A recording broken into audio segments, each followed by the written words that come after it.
Oh. Yeah, hi there. Good morning. You probably preferred the empty chair, actually. Okay. There it is. That would certainly add a few people to come in. Look, Kelvin MacKenzie here. Good morning. I am still enraged by the decision of a judge that it was right that a lady who came here actually just after the invasion of Israel into Gaza. Remember, the reason that they invaded it is because Hamas, on behalf of the people of Gaza, actually attacked out of the blue, massacred 1,700 innocent Jews simply going about their day. And so Israel, not unreasonably, decided to actually make sure that that didn't happen to any of their people ever again. After all, the Jews have been chased into Israel, really, around the world by various pogroms. This is a safe haven if you're Jewish. Even in our country, you can't even go into an area like Manchester or Bolton and go about praying if you're Jewish without somebody wanting to attack you. It's a shocking moment in our country that Starmer announces that he's going to spend 250 million on extra security for Jews and thinks that's a good thing. It's not a good thing. Why on earth does the nation have to spend 250 million quid? What is it about people that they want to attack Jewish people? And within the Labour Party, by the way, what's that going to be like going forward? What was it like going backwards?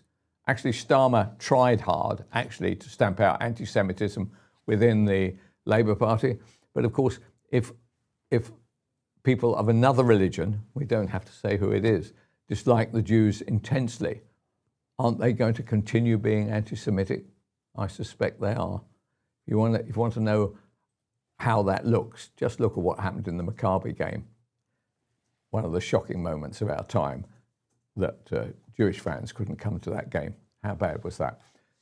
Anyway, so this woman comes over here. She's a refugee. She brings her 3 kids with her. And as the court said, those children are having mental health issues. Right, well, there we are. We've decided to take her on. She has gone to the court and basically said, look, I'm a big family woman. It's damaging me if I don't have some of my family about. The judges have just decided that that is a correct argument and have allowed 18, yep, can I say that to you one more time? They've allowed 18 of her family, so the brothers and sisters, all of whom, so I think there were 2 sisters and 1 brother, all of whom had like 3 and 4 kids, plus her parents came in as well. 18, okay? Those right, the appellant in this case, her house is not big enough to take all 18. Nobody's house is big enough to take all 18. So what's going to happen is she's going to take the parents, none of whom, by the way, a whole lot, nobody speaks a word of English.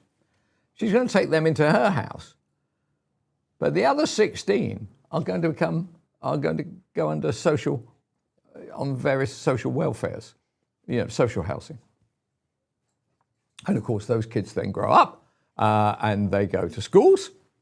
And there's also, I presume they're going to be like everybody else. They're not going to be too well at various times. They're going to take up positions within the NHS, all of which, look, if we were enormously wealthy, perhaps if you're America, got a huge land mass or something, and also you've got loads of money, it's been enormously successful as a country, perhaps that may be vaguely possible. I don't think it's possible to come over here as a refugee and say, come aboard my 18 rallies. That would be a nightmare for me.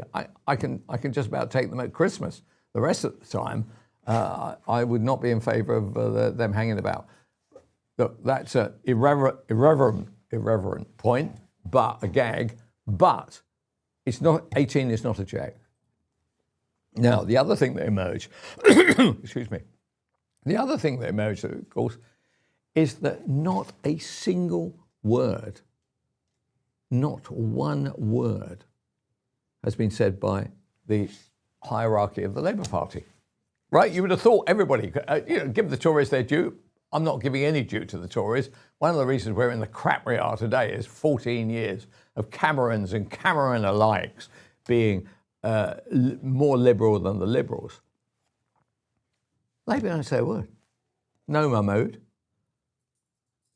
no Burnham, no Starmer, no anybody, right? As though this is quite a normal thing, which actually we're just going to have to suck it up. There's 2.4 million people live in Gaza. Now, you imagine them. Honestly, their country is in a shocking state. I don't feel sorry for them. They voted Hamas in. Hamas attacked Israel. None of this would have happened if they hadn't had the democratic sanction of Hamas acting for them. Okay? All right? Then became an oppressive regime, but unfortunately they voted for them in the first place. Anyway, 2.4 million people. They've got nowhere to live, right? Shocking sanitary conditions, shocking this, shocking that. They'll say, have you read this? Have you read what's going on in the UK? If we can get somebody over there, we can all go and live over there. And of course, they're Palestinians, and therefore Labour say, I'll tell you what, 2.4 million voters, where do I sign? And that's where we are. So we're basically waiting on the Court of Appeal now. After all, it was rejected, that 18, at the lower court. It then moved up to the higher court, which said, actually, under various human rights laws and this laws and that laws, you know the story, they can come in. And now it will head to the Court of Appeal. I'm hopeful that it's rejected, but you can't be sure. So the danger for our country is we're going to wake up one day and find the whole of Gaza is now basically wandering around Suffolk, Norfolk, Lincolnshire, Lancashire, Yorkshire, London, somewhere. It's a shocker. And almost as bad as that is that when you look for it in what used to be a mass selling paper under, I can't mention the guy's name, but clearly a man of some talent and ability, right? There's some laughter going on. There's some laughter going on out here about the talent and ability. But at the end of the day, not a line in the Sun. Not one line. Not a comment piece. Not a piece of analysis. So we have a mainstream media that doesn't even report this stuff now. I first learned about it on Mail Online. And I'm very grateful. That was yesterday I learned about it.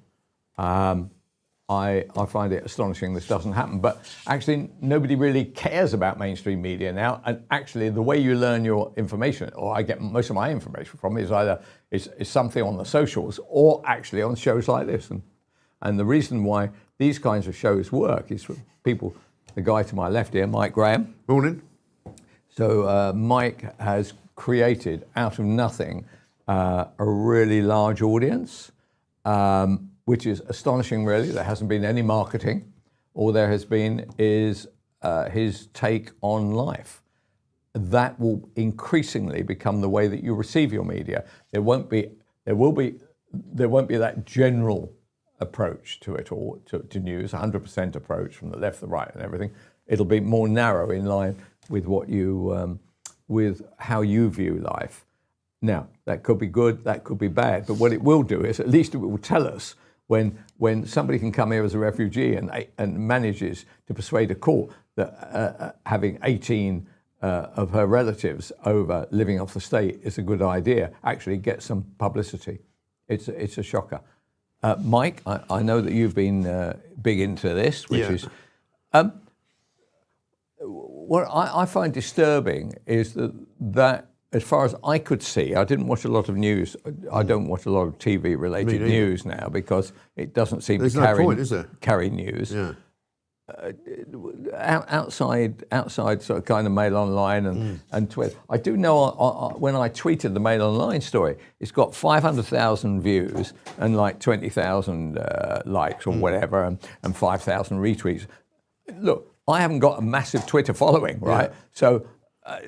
So people were learning this stuff from there, but not learning it from there. And increasingly that's the case. Increasingly more and more people are getting their news, which is why these are declining in sale, Yeah. and everything else on social media is going up.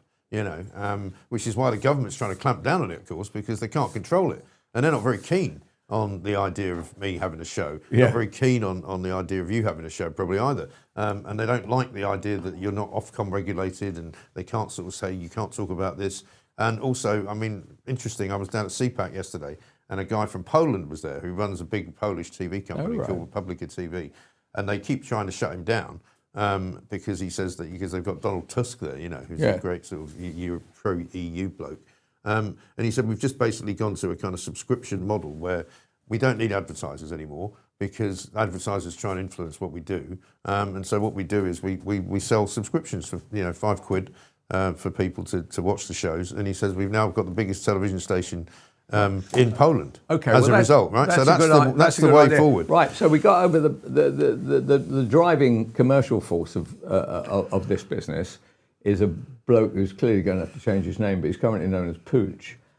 Pooch, why is it that we don't go over to a subscription model? We will when we get our TV app. At the moment, it's different, but we're going to have an app on TV, and we'll broadcast UK Live 24/7. People just turn it on and enjoy it. Right, and we won't charge very much, will we, at first? I mean, that's the main point. Well, that's the trick. Yeah. You don't need to charge much because if you're going to expand your audience, you don't want to put an immediate barrier in there. I recognise that people are skint. Whether they're as skint as they claim they be, it's difficult to say, but they are skint. Right, we'll move on from that. In your show, where did you find the biggest traction this morning? Today we were talking a lot about, there's a very good migrant story in the Mail today about 60 million quid that seems to have gone missing out of government funds because they've been repaying people who have come to this country who supposedly are meant to pay for a visa. When they get a visa to work here, it's about £1,000 a year apparently. They've been refunding them the money, right? And it's not very clear why. Don't know. I think so. So they said it's a mistake. To have a visa, right? To work here, you need a visa. There's a fee. And there's a fee. And so the people have paid them. The people have paid them, but they say it looks as though they've been refunding people who hadn't actually paid in the first place. Really? So the system doesn't work. Can we do that? Well, I'd be nice. They've also wasted, I think, about 16 million, and I know this place personally because it was down in not far from where I am in Sussex, down near Bexhill. They bought this for 16.9 million, I think it was, this site, which was an old military barracks, which they were going to house a load of migrants in, right? But it was right at the end of a very nice little cul-de-sac road. And I went down there once to have a look at it. And there was, kids' toys and gardens and, little trampolines. And they were basically putting about 500-600 single young men in this place where they could come and go freely. And the locals complained about it, and it never happened. So they're left with this white elephant. They can't do anything with it. It's not ready, you can't sell it to anybody. So they've just bought this place. They now own it, and there's nothing happening. So stuff like that, right? We then find out, I spoke to a guy from Watchman who's always going over to Calais and sort of checking out what's going on. Apparently there's a loan scheme as well now, which is in place for migrants. So when you come here, you can get an interest-free loan, up to £500 if you're a single man, or up to £750 if you're a couple. And he reckons there's about 30,000 people have applied and got these loans, which by my recommendation is 15 million quid has gone to these characters, and they'll never pay it back. There's no mechanism. It's not a loan; it's a gift. It's a gift. So we're literally now. The thin end of the wedge is the Palestinians coming, and everybody's going to start coming. Did you see there was a piece in the Mail yesterday, centre spread, where they talked to they interviewed a very, enterprising young journalist, went out to Kurdistan or something, found some people smuggler, and he said, and the message on his kind of box was, go to Britain, they don't deport anyone. Which is true. Which is absolutely true. They're one in, one out. That didn't even So happen, wait till they find out, not only will they not deport you, but you can get a free 500 quid. You might actually get some money refunded that you never paid out. And Bob's your, happy days. Bring it on. Right. So I saw a clip yesterday. Patrick Christie on GB News. Yeah. Patrick does some good stuff. He does. He used to work for me, so therefore he's finally trained in actually not causing any trouble in companies either. Anyway, he reveals, now this is a shocker, one, right? So he lives down, he was down at Crowborough, where there is that whereas they've done something similar. Yes. They've got the camp there. They've got the camp there, yeah. Everybody's up in arms. It's terrible down there, apparently. He was saying that outside one of the local shops they got either it's outside an Aldi's, I think. There were a load of migrants drinking beer. Yeah, they just sit around drinking. Yeah, but much more important than that, commercially, he claimed. Now, I don't believe this could possibly be right, but he claimed that house prices have fallen 40%. Yeah, I bet. Oh my God! Can you imagine? You got yourself a nice 3-4 bedroom detached house, or a nice little semi, or a nice terrace, or something like that, and you've had to pay through the Well, it's a lovely town, nose for it, right? And the next minute, boom! I know. You're now. You won't be able to sell them either, probably. Who wants to live there now? Well, the only people who can afford them would be the migrants. Yeah. So that's the way forward. Okay, so. You're now going to take. Are you going to that conference this afternoon? Yeah, I've got to go for a lunch, so I'm not actually going to be at the conference. But I'm down there having lunch with Liz Truss, and a very interesting American entrepreneur who I'm going to meet, who apparently has got an idea about starting a new platform, which would be a media platform, which would be kind of uncancelable, if you like, because even though Google and YouTube and all that are great, they're still kind of run by people who can cancel you if you're not careful. Yeah, yes, correct. So this guy comes from the right-wing sort of side of things, and he's previously been involved in, I don't know if you know a company called Hulu. Yes. He was involved in setting that up. He was also involved in setting up Spotify. So it'd be quite interesting to see where he's going, because some quite powerful people. I did a panel down there yesterday with a guy called Matt Schlapp, who was the former political director in, I think it was George Bush's White House. Oh, right. And he had some very interesting things to say about the whole building up of CPAC in America and how they didn't really want Trump the second time around, and he had to kind of persuade them. And he was, again, saying they used the model because initially CPAC was funded by a lot of the big corporates. He said, but then they started to go a bit woke and they started to not like the look of Donald Trump. So they pulled all their funding. And he said, so we went then with the subscription model, and he said, we got the truck driver giving us $100, and we got the grandmother giving us $25, and so we've found that that's actually the best way to raise money now, even in America. Right. So that is very interesting. Yeah, I think so. I think the future of this business, and probably the future of all business, is to be detached where possible from anything where somebody can say, actually, you're now going to have to run the BBC for 10 minutes a day out of your 10 minutes an hour out of your output, because what looks like it to me from Burnham, Burnham had turned around and said he blames it all on Thatcher. What actually is he blaming on Thatcher? I mean, it's quite a long time ago as well. Can I just say, there is a difference between us.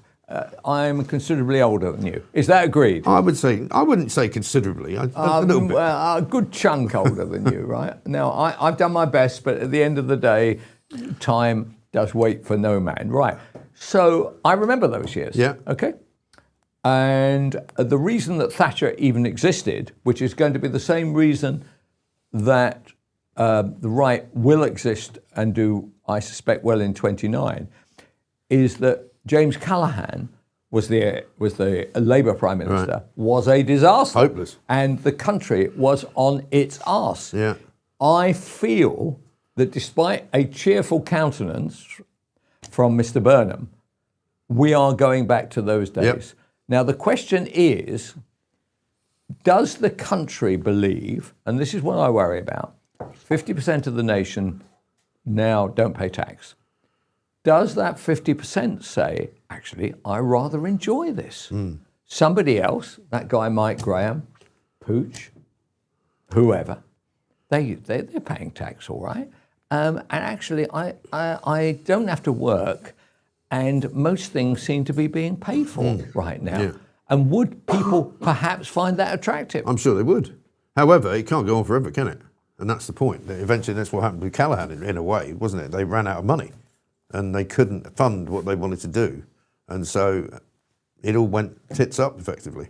So what you're saying is, so he has specifically been told by the IMF that you can't have big spending plans.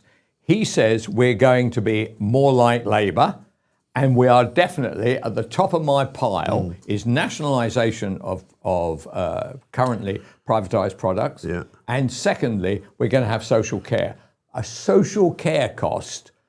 What people are saying is, anything that I've achieved in my lifetime, I'm not prepared to put to one side to invest in my health for the future, to look after myself or anybody else. So they're saying people want to be left their houses intact for their children, rather than saying, "I'm sorry, kids, we're going to have to sell the place because you have to pay for your care. Yeah. My wife is not, your mother is not well." Yeah. And they're saying everything. And the other thing they appear to be saying is, actually, if you've done all right, you made some money, it's a good thing socially if you give it to the state. Yeah. But it means effectively, what's the point of buying a house, doesn't it? What's the point of buying a house? Because if you don't have one, you get the same care anyway. Yeah, well, you get more protection. Yeah. You get more protection because the bank will kick you out. The state won't kick you out. Right. But that's what I mean. But you can end up going to literally the same care home, regardless of whether you actually paid to be there or not. I totally get that. Which is bonkers. And nobody's ever been able to fix the social care thing. He won't be able to do it, I don't think. Well, it's going to cost us too much money. Well, I read just some throwaway line on nationalising Thames Water. That's 20 billion. Yeah, great. Now, as far as I could see, we didn't have 20 pence. No.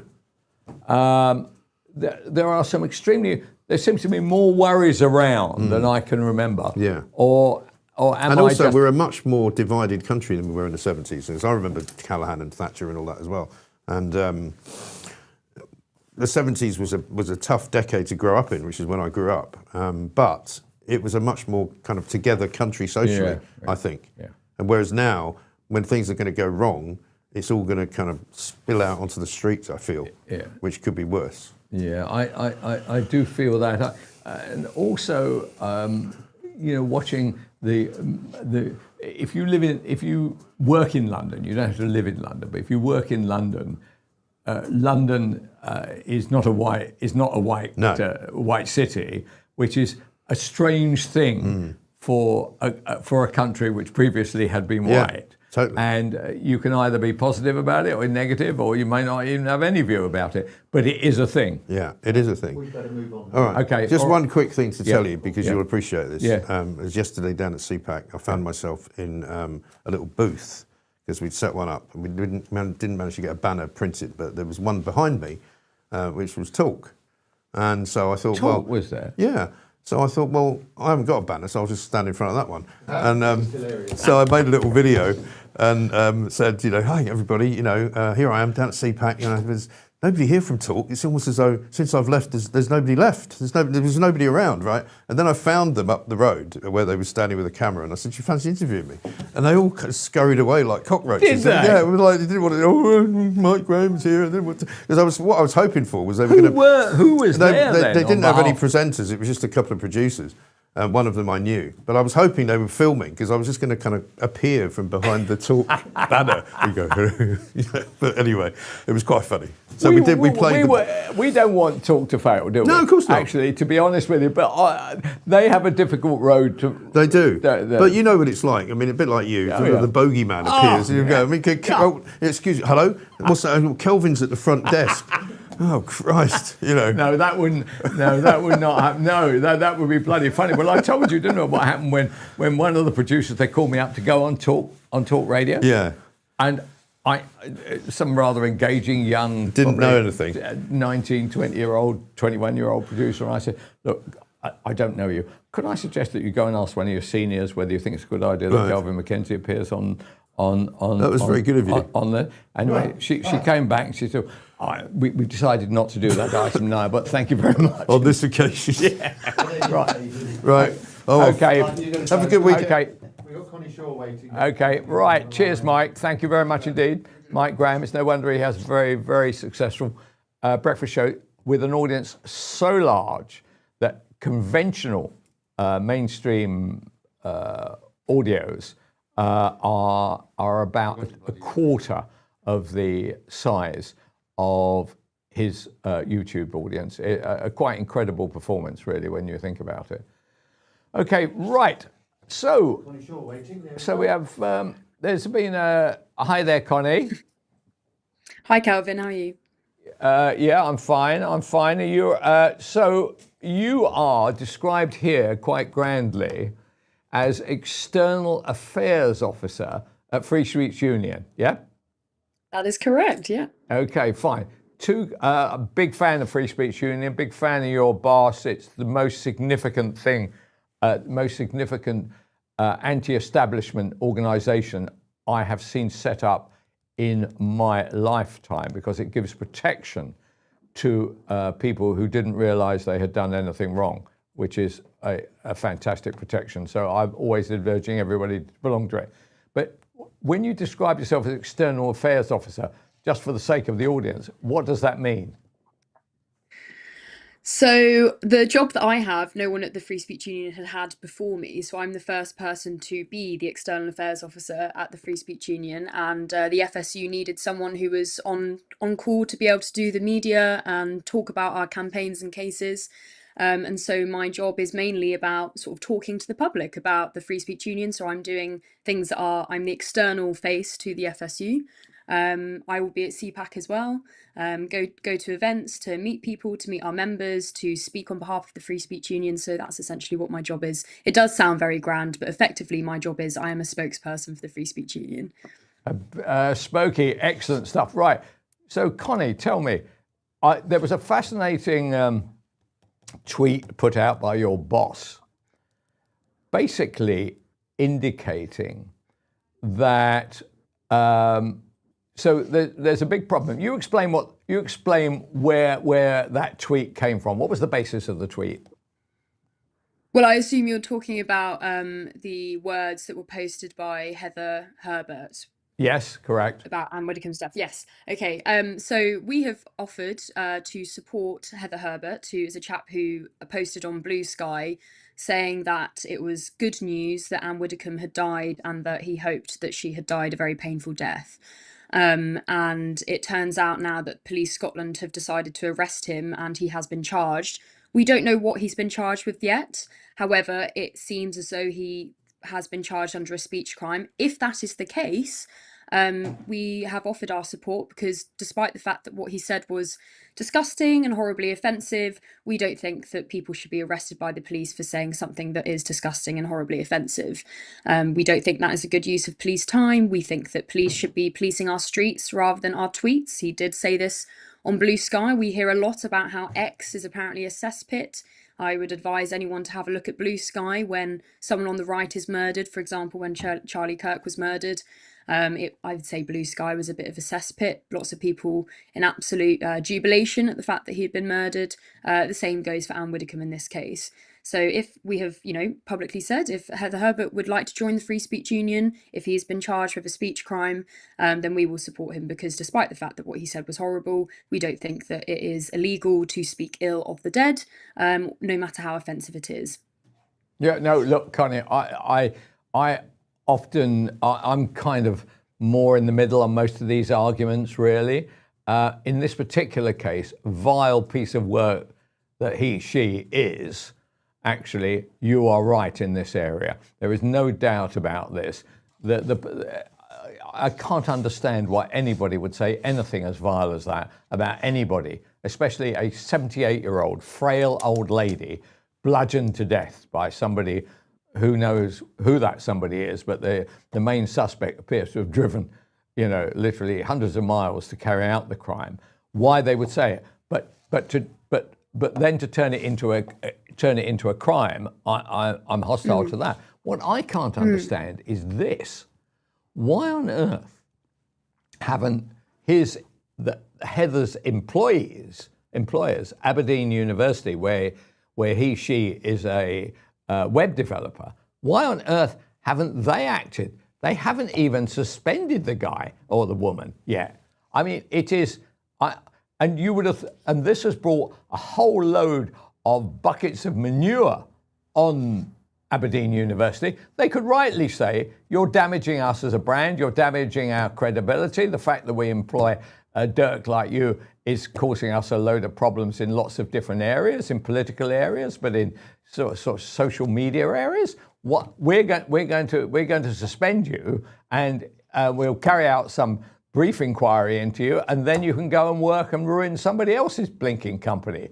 Why do you think they haven't acted? I mean, it's a week now. It's more than a week since that tweet went out. Well, I suppose, we don't know what's going on internally at the University of Aberdeen, but they have said publicly that they are aware and they are looking into the comments. If an employer can prove that there is evidence that an employee has, seriously damaged the reputation of their employer, then I suppose that's up to the discretion of the employer to decide what to do. I imagine they're probably being quite cautious. The fact that there's clearly a substantial police investigation and the fact that he's been charged with a crime now, perhaps they don't want to comment on it further until that is concluded.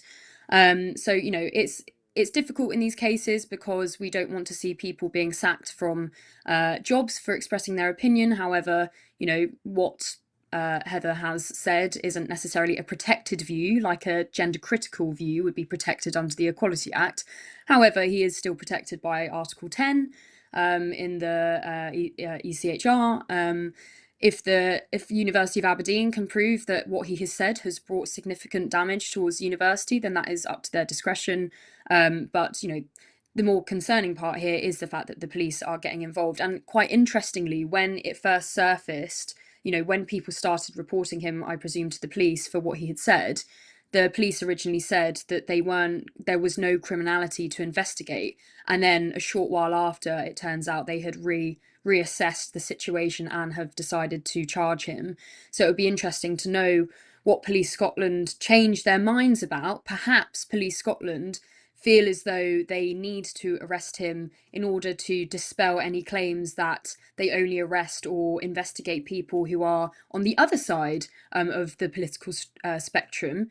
We know that Police Scotland has been really egregious with people who express their gender critical views, who've said nothing to the extent to which Heather Herbert has expressed. We obviously know that Heather Herbert is a trans activist. We know that the Police Scotland have sort of done the dirty work of trans activists in the past. Perhaps the police think that by arresting Heather, that therefore they can say that they are balanced, but actually we don't want to see the police arresting anyone for expressing their views, and they need to sort their priorities out, that it doesn't matter which side, no one should be arrested for expressing their speech. We don't want to see authoritarianism being clamped down on both sides. Neither side of the political spectrum should be arrested or investigated by the police for their opinions, for expressing their views. So it might be sort of a political decision from Police Scotland to decide to charge him. Obviously, we don't know what that charge is yet, but as I said, if it is a speech offence that he has been charged under, then we are here to support him if he would like to get in touch with the FSU.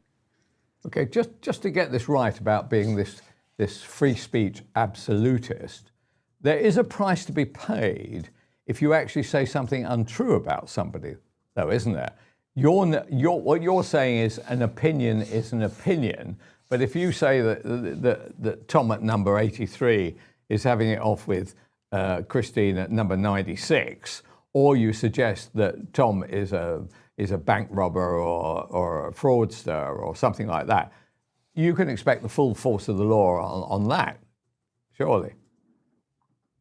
Well, if someone was to say something libelous or defaming? Yeah, sure. You've got to face consequences for saying untrue things.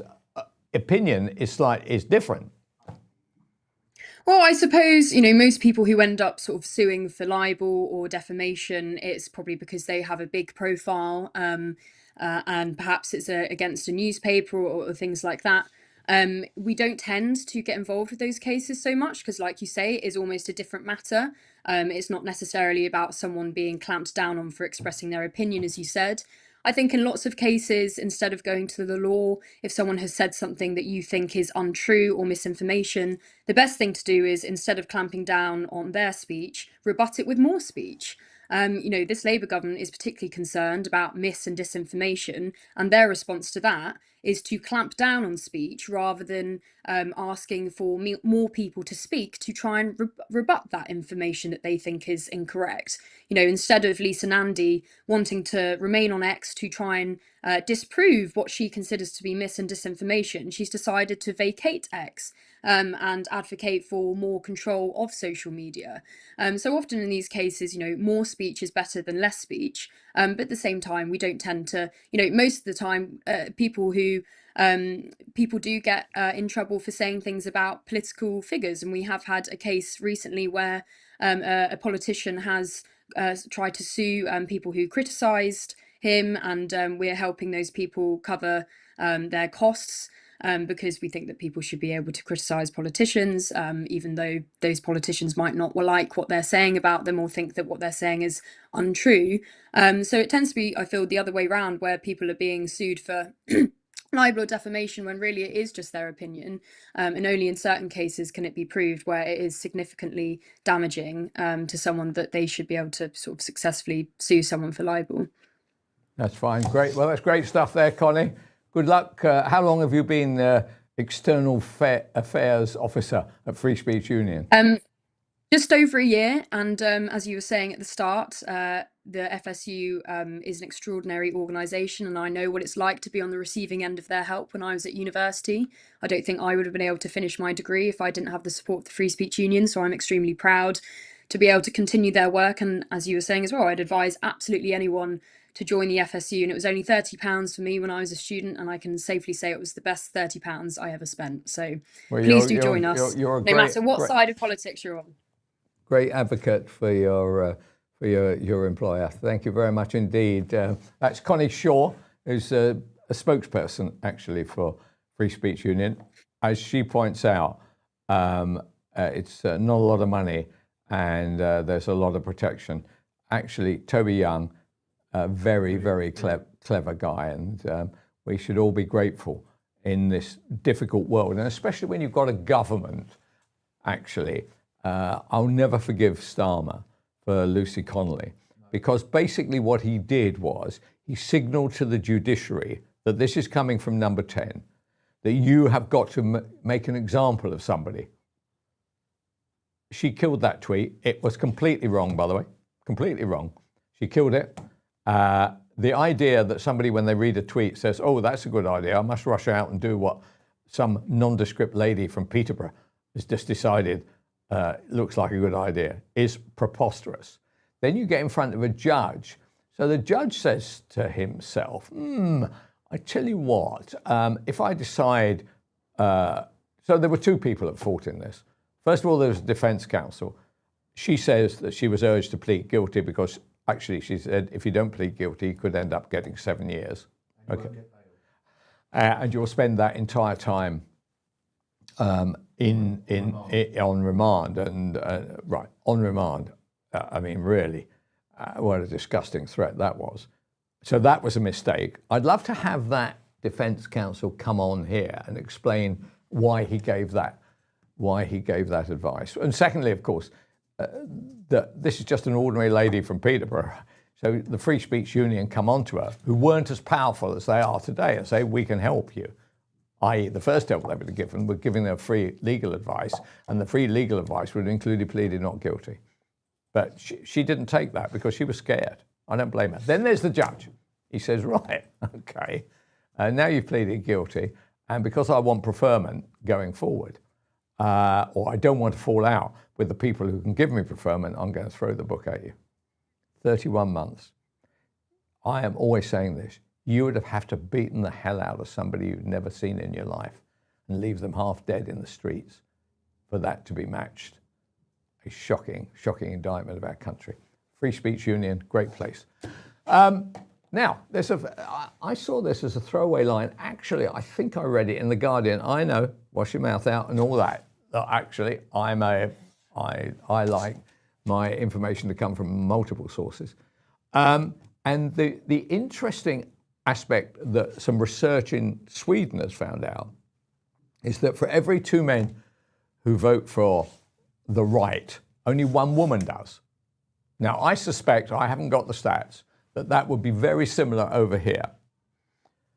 And so that's a big opportunity that's lost.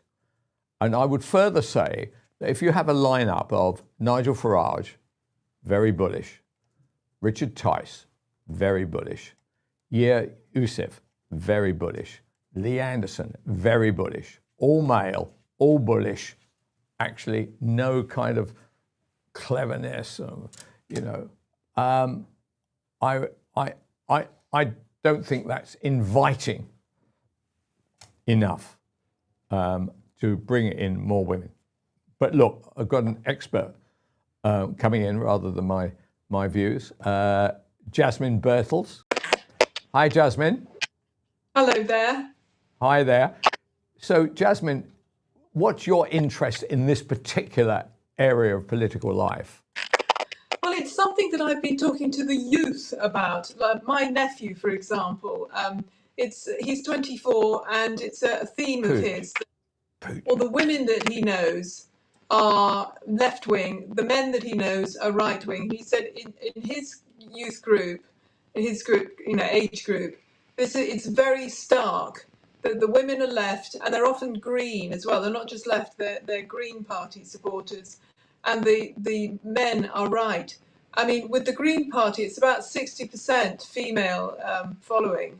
They're the ones that are really pushing things forward, as we saw. And I can't think of her name. You know, that woman who's a plumber who just got a position for the Greens. She's an actual Green MP.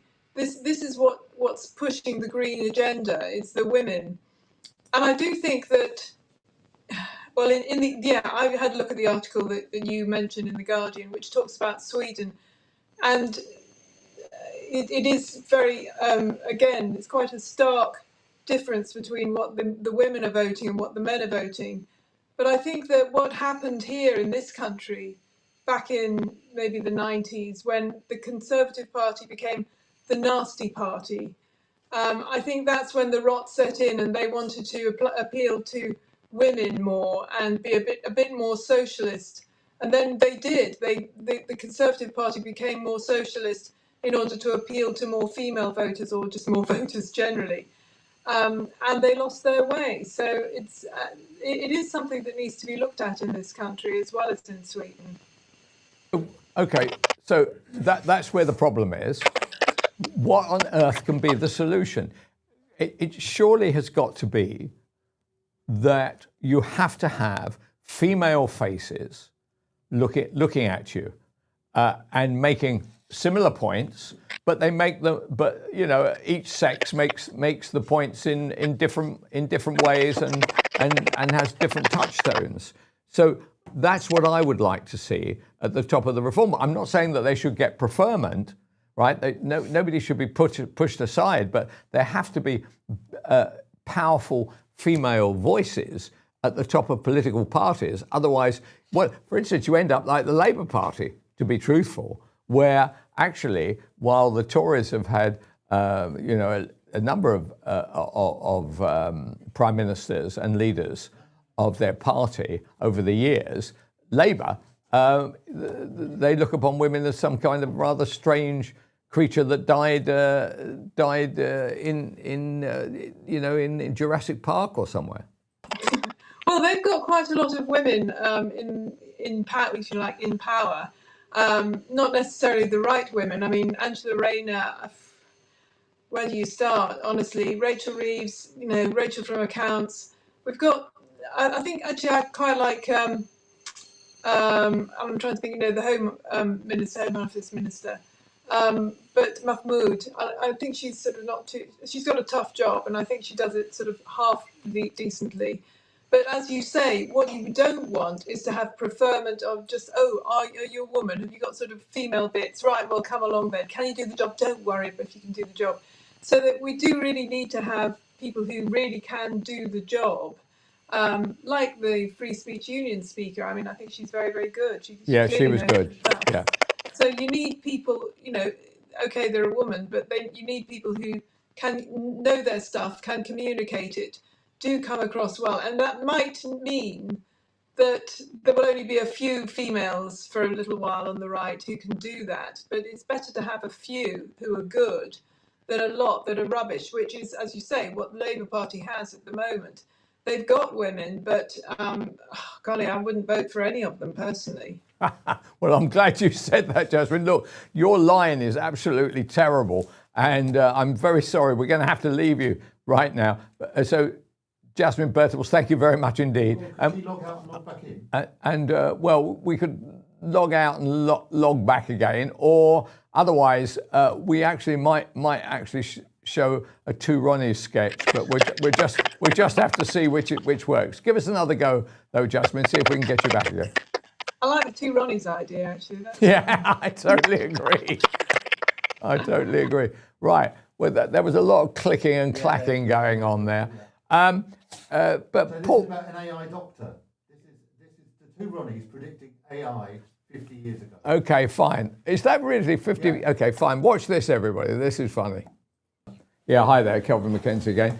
Now, that was funny. Now, one of the problems is with that, so that piece of comedy was put together the thick end of 50 years ago, and yet there are some kind of bizarre links to today, because the truth about the matter is that you're likely to learn as much from Google as you do from going to see your doctor, which is not an easy proposition. Round my way, basically you go online, you say what your problem is, and actually they have a reasonable system where if it doesn't sound, if you're not either too old or you're not on death's door or whatever, they call you up and then they go through it like that.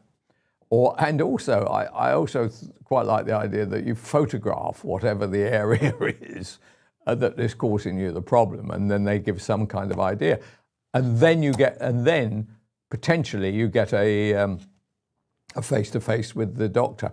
On that basis, I can't understand why they don't go over almost exclusively to television doctors, to be fair, where a phenomenal amount can be achieved without actually having to go down to the surgery.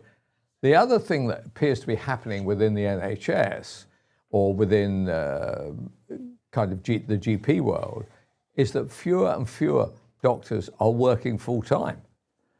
I read some astonishing stat that was like 35 or 40% are on part-time. They say for the following reasons. One, that they literally feel that they can't do every day seeing a patient every 7 minutes, that they find it too exhausting. The other aspect is that even if you go part-time and you do a 12-hour day, so you do 8 till 8, you can, on a 36-hour week, actually earn almost 100 grand, and actually allowing for the taxman or tax authorities to take their chunk out of it. You find by not going to work, not buying a pie, not having an extra coffee, not doing this, not doing that, actually, in an odd way, you're no worse off, and you've gained 2 days. Now, these are state-run businesses.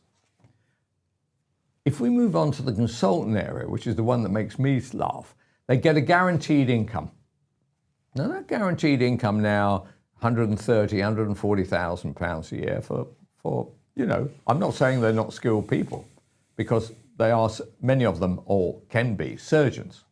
So, that's a skill which, robots now do half of it, but actually the human is required. But on top of that, of course, they have the privatized aspect of their business, which is, I've got a bit of an issue with a tennis injury with my foot, and so I am offered 4 different times, a Saturday morning at one hospital, a Wednesday or a Monday somewhere. So they're basically working the trick as well. So they're buttering their toast both sides. They get paid, they get guaranteed income of, in this case, anywhere between, I think, about 100, 110 and 140. And on this side, they get their privatized stuff. I know through my brother who lives in the United States, his family have grown up there, that when you're not right in the United States, everything kicks in. Yeah, there is the insurance aspect. But you price the insurance aspect in. At the moment, I don't know what the insurance is for me. Actually, I self-pay, okay? You reach a certain age, actually, it's cheap. It's more friendly to self-pay, actually, to be fair, because people like Bupa and everything are creaming it off the top for administration and their profit margin and the like. So, and my mother, who loved the idea of private health, you know, when she was in her mid-80s and really not very well, my brother came along to sort her finances out and found out she was paying 12, 14, 15,000 pounds a year, which was preposterous. So at the end of it all, I think there is no justification, because I don't know how much of my tax is going to the NHS and whether I approve of it or not. Okay? So I think for the skin and the old and the elderly and the kids growing up, yeah, they can be covered. Okay? For everybody else, we've got to pay. Okay? We have to pay. We're paying anyway. We might as well know what we're paying through the insurance. It causes a lot of troubles, a lot of shouts, but just to have it out of general taxation is completely wrong. And the idea that some Welsh guy who wakes up one day, scratches his rear end and says, for the rest of your life, you're going to have this thing called the NHS. It's a great God. Every year, there's not enough money. Every year, they employ more and more people. Every year, there are more and more, the trade unions get more and more powerful. Every year, there's more and more scandals of astonishing kind, whether it's maternity or otherwise. It doesn't work. So, joining me now is one of the great names of international broadcasting. Yep. Pooch.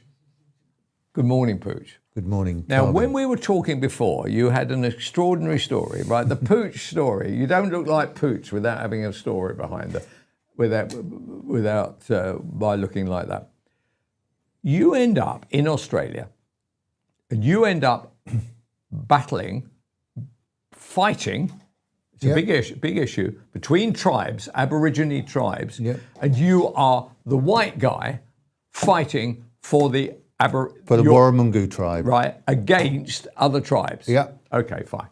Now look, I've looked at your nose, right? That nose has been taking some rather severe smacks been broken on the 3 chops, times. right? Has it? 3 times. Once boxing, twice by my dad. By accident? No. Seriously? Yeah, seriously. Yeah, he's a bully of a man.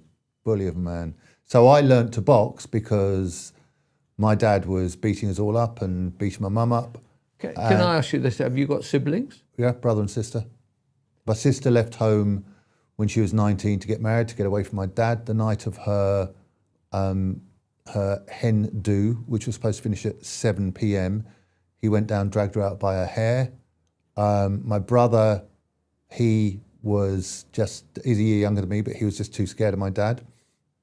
So I learned to box because I hate bullies. I've hated bullies ever since. It gets me into lots of trouble. And I always fought my dad until finally I kind of won. So your dad, as you were growing up, when the fighting took place, boom, he always won. Yeah. Okay. You learned to box, and then one day, the ultimate fight took place. Yep. And you banged him over. I didn't have to. I'm not a bully. No. By then, I was kind of early 20s. Yeah.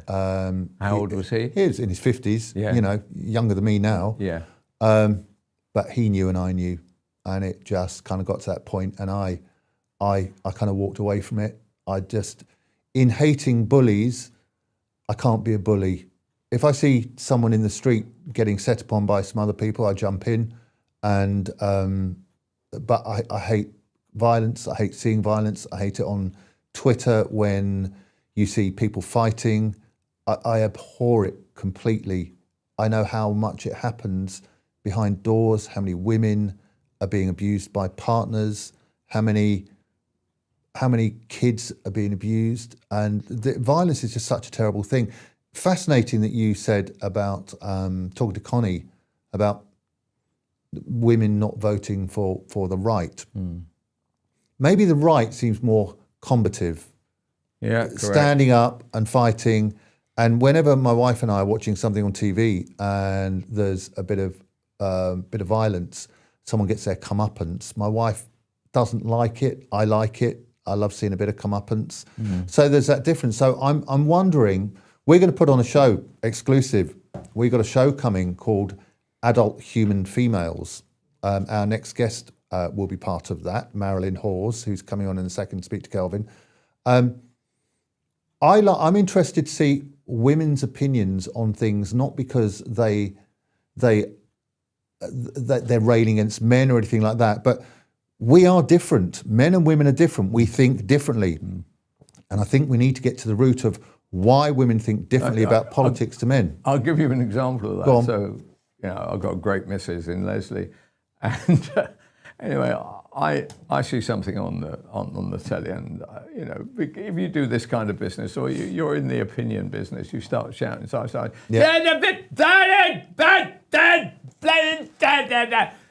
And wait for that. Keep talking. I've got something for you. And Leslie then says to me, Kelvin, empathy. So I end up shouting, empathy. What's that? We're getting a defibrillator. Yeah, that's it. We're getting a defibrillator. It's gonna go, No, so yeah, no, exactly. But politically, empathy has been the root of all of our recent problems. This whole Be Kind brigade. Being kind doesn't mean you're right.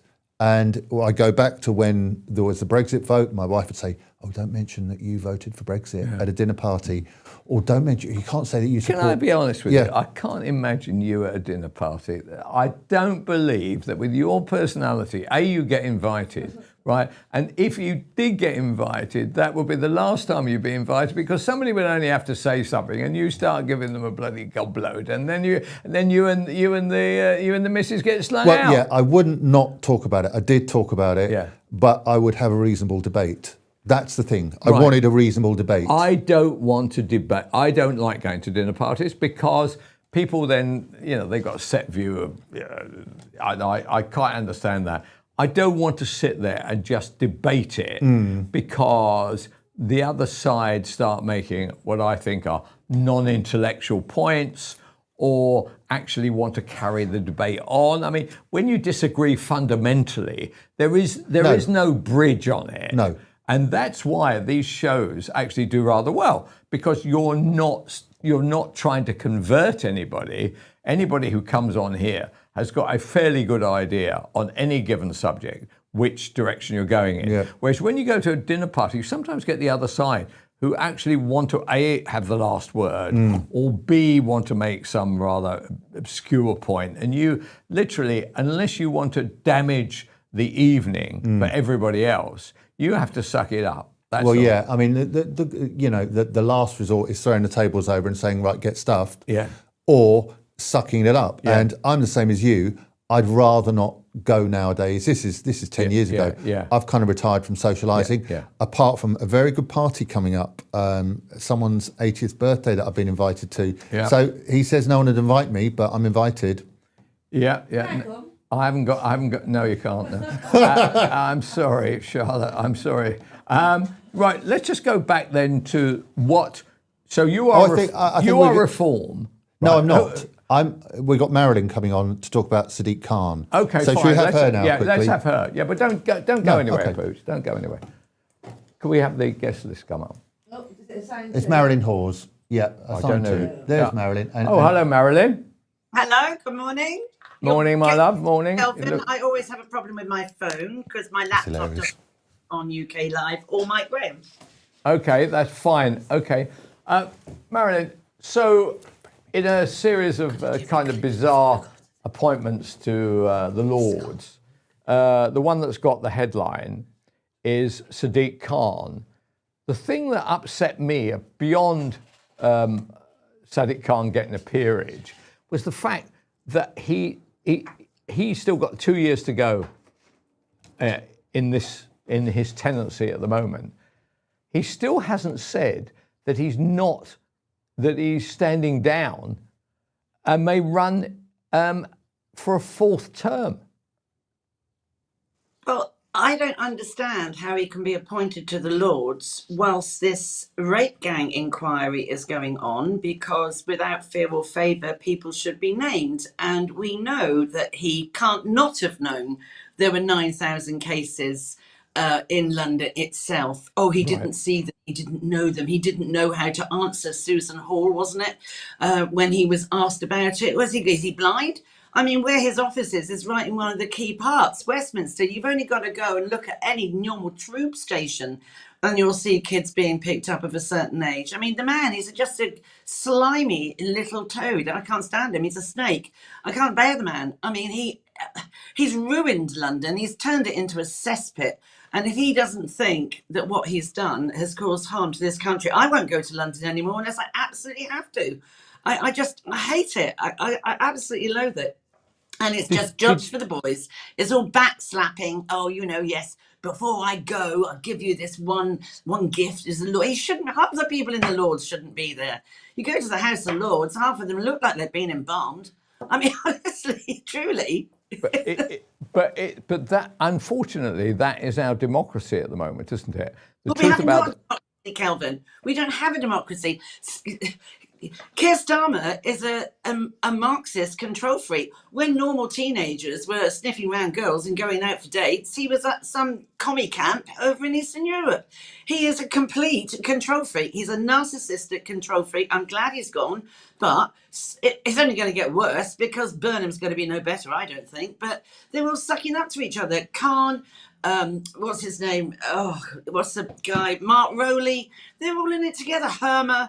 This country is going down the gurgler. It really is, until someone stops it. Until someone stops this lefty, venomous, they're supposed to be the kind ones, aren't they? The venomous, vile, I mean, Anne Widdecombe, I have to wait her name again. I mean, it's just, you can't not stop talking about her. It's just horrendous what happened. And I did actually say to Pooch, and by the way, can I just say, Pooch, I do appreciate your candor this morning about your upbringing. I feel, because this is the work I do, and I mean, so I just go off at a tangent here, Kelvin, but so many people who have been abused absolutely would not do what happened to Kelvin, what happened to my children.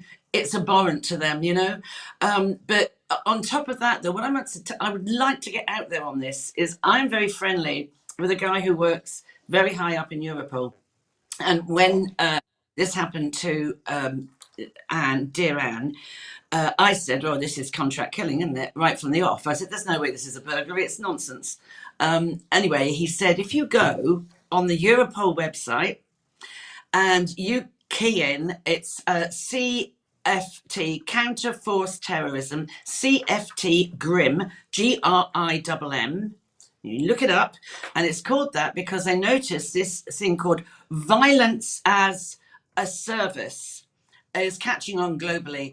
It's people, losers, loners that are on the internet all the time, basically being radicalized, basically being groomed, and then they end up being paid assassins, and it's monstrous. And this friend of mine, he absolutely he speaks at conferences about it, works for Europol, and when he looks at the Anne Widdecombe thing, and when he looks at what's going on today, there is an undercurrent, an underbelly of an intent to reconstruct society, isn't there? So this guy was suggesting to you, Marilyn, that this had all the classic signs. Yes. Of somebody who had let's not. We've got to be slightly careful here. I mean, the guy's been charged twice, but so let's just talk about it in kind of broad terms. That there are countries out there, people out there, who are getting hold of other people in this country and getting them to carry out violent acts on behalf of a state in which we are then, in order to destabilize our state. Absolutely right. Well put. I'm not gifted like you, because but that's about the crux of it. Yeah. I mean, and it's really frightening what's going on online. I mean, this guy, who I know it's a live case and we have to be careful and all of that, but you know, when you look, he did what is, you can't get down to Dartmoor from Rotherham in 2.5, 3 hours. It would take your average person 5 hours, and he's supposed to be special needs, hardly ever goes out of his house. He did a 10-hour round trip. I mean, there's something, the whole thing doesn't pin together. But if you look at that aside, this guy I know was saying it's a problem in America. It's spreading across the globe. It's the same way that children are radicalized to become ISIS members, isn't it? And stuff like that. But this is taking out the lefties, the extremists who want to get rid of. I hate all this left, right. I mean, what about being central? What about having just common sense about what is happening to a country, or what is happening to a society, what is happening in schools? Just common sense about how you live with your fellow man. And that just seems to have gone. And it's not about being right wing. It's it's about just common sense. And that seems to have gone down the gurgler as well. As you're right, you can't say, I agree with you. I agree with Pooch. I can't stand dinner parties. I don't actually like socializing anymore. I am even careful what I say to my own children. Yes, well, I totally buy that. One of the great breakdowns of society, first of all, we've gone like that. So you can't hold dinner parties now because you can't have somebody from the left and the right sitting down. It won't work. My brother, who lives in New York, anybody who's a Trump, he can't stand Trumpers, and anybody who's a Trumper, he no longer has them on the friendship Rolodex. And so that's the end of that, because it causes too much tension when they go out together in groups. So you stick to everybody of your similar class and similar politics. And of course, you can't control your children. And they have their views, you have yours. And the only thing that they want you to do is drop dead so that they can have the money. So my lot, you can always see them. They're sitting outside, they're praying all day long. I've had to call the cops to move them along, No, but seriously, it is difficult. You can't control your children's views, and therefore you have to keep quiet. Yes, exactly. Or lose contact with them, one or the other. It's exactly right. You've absolutely got it in one there, Kelvin. So the other day, I do a lot on GB News, Mike, LBC. I was on LBC at 11:30 last night. Yeah. I mean, how's that for dedication? And I had some moron email me this morning that clearly didn't get the gist of the conversation I was having with this guy, Ben. So I put him straight because I don't take prisoners. I'm sorry. I've learned life the hard way. I've had a lot of knocks. I've learned to roll with the punches. And it's called resilience, which a lot of people don't have. I'm not a snowflake, and a lot of people are. I can't stand the hurty words. Can't bear hurty words. But I was on, so I go on Talk TV a lot, and one of my sons is like, looked up about how Anne Widdecombe had been on with Talk TV before she had died. See now, Mum. Look. See. Are you happy now going on shows like this? I said, for goodness sake, I'm not an influencer. I'm not in Parliament. I'm still going to continue what I'm doing. I don't tell you geezers what I'm doing because I would get text messages like you've just sent me. I have been at risk with my job for the last 23 years when I banged up the guy who abused my 3 kids, and when I came at the judges, and I have got a Schedule D notice, which I asked to be taken off my records, and the Home Office said, oh, no, we don't have one. I said, you jolly well do. But that would take that to my grave. But I'm not going to be silenced because I had a Schedule D notice. I wish I'd kept it, because at the time I was naive and I was scared, and I told my lawyer, because the names that were on that, if I ever mentioned these names, I would be seeing a very early grave. I didn't know what it was. I got this thing coming on my email, and I rang up my lawyer and I said, look what I've got. Oh my God, this is dynamite, the names that are on it. He said, oh my God, get rid of it. I said, well, what is it? It was signed by Tony Blair and MI5, would it be? And she said, basically, if you mention these names, you're going to be in deep doo-doo. And those names that were on it have now are now public known names: Cyril Smith, Lord Janner. Oh my God, what was the other one? There were about 5 of them, but they're all common names now. They're all known to have done deeds that they had done. And I said, well, how does this work? Well, if you mention them, literally, you said, be very careful when you're going down the elevators in the tube station. Be very careful. What? And about 10 years ago, someone in Marilyn, I'm very sorry. I've got to stop. It's clearly a fascinating story, but I've got to stop because I'm being pushed on here by Pooch, who's clearly cracking the whip. Cracking the whip. Anyway, thank you very much, Marilyn, and thank you for what you do for abused women as well. Yeah, thank you very much indeed. Thank you for having me. Bye-bye. Cheers, bye. Right, that was Marilyn Hawes. She started off talking about Sadiq Khan, but then went on to Schedule D notices, which sounded actually strangely a lot more interesting. So I'm still raging mad about the 18 relatives being invited over from Gaza for one woman who managed to get refugee status over here. Equally irritated is my next guest, Lee Harris.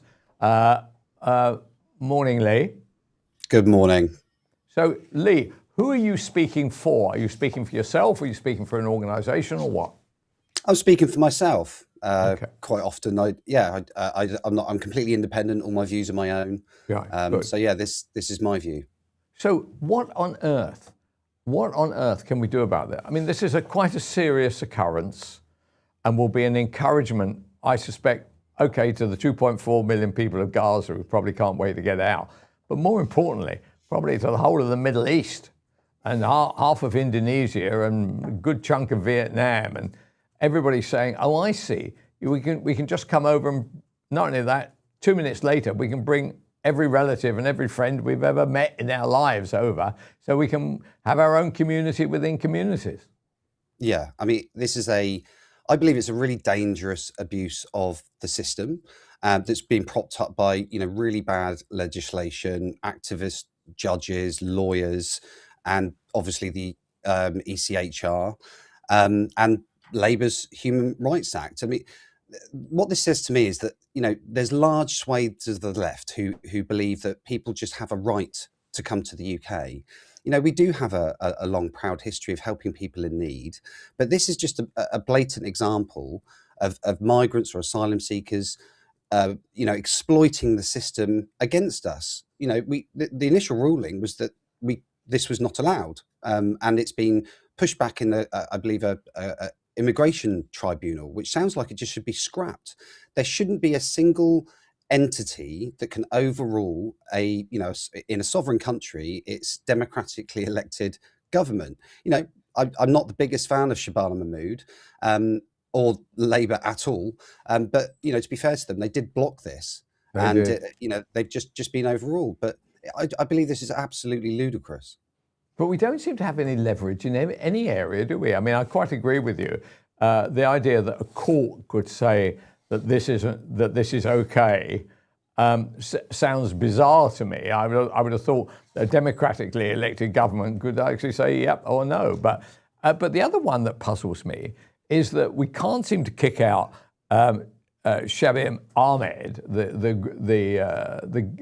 head of a grooming gang, with the Pakistanis making actually quite a good point in return, saying, well, he's been in your country for so many decades. If anybody shaped him to be a groomer, you did, which is very interesting, bar the fact that the rest of the gang all came, or the vast majority of them, all came from Pakistan as well.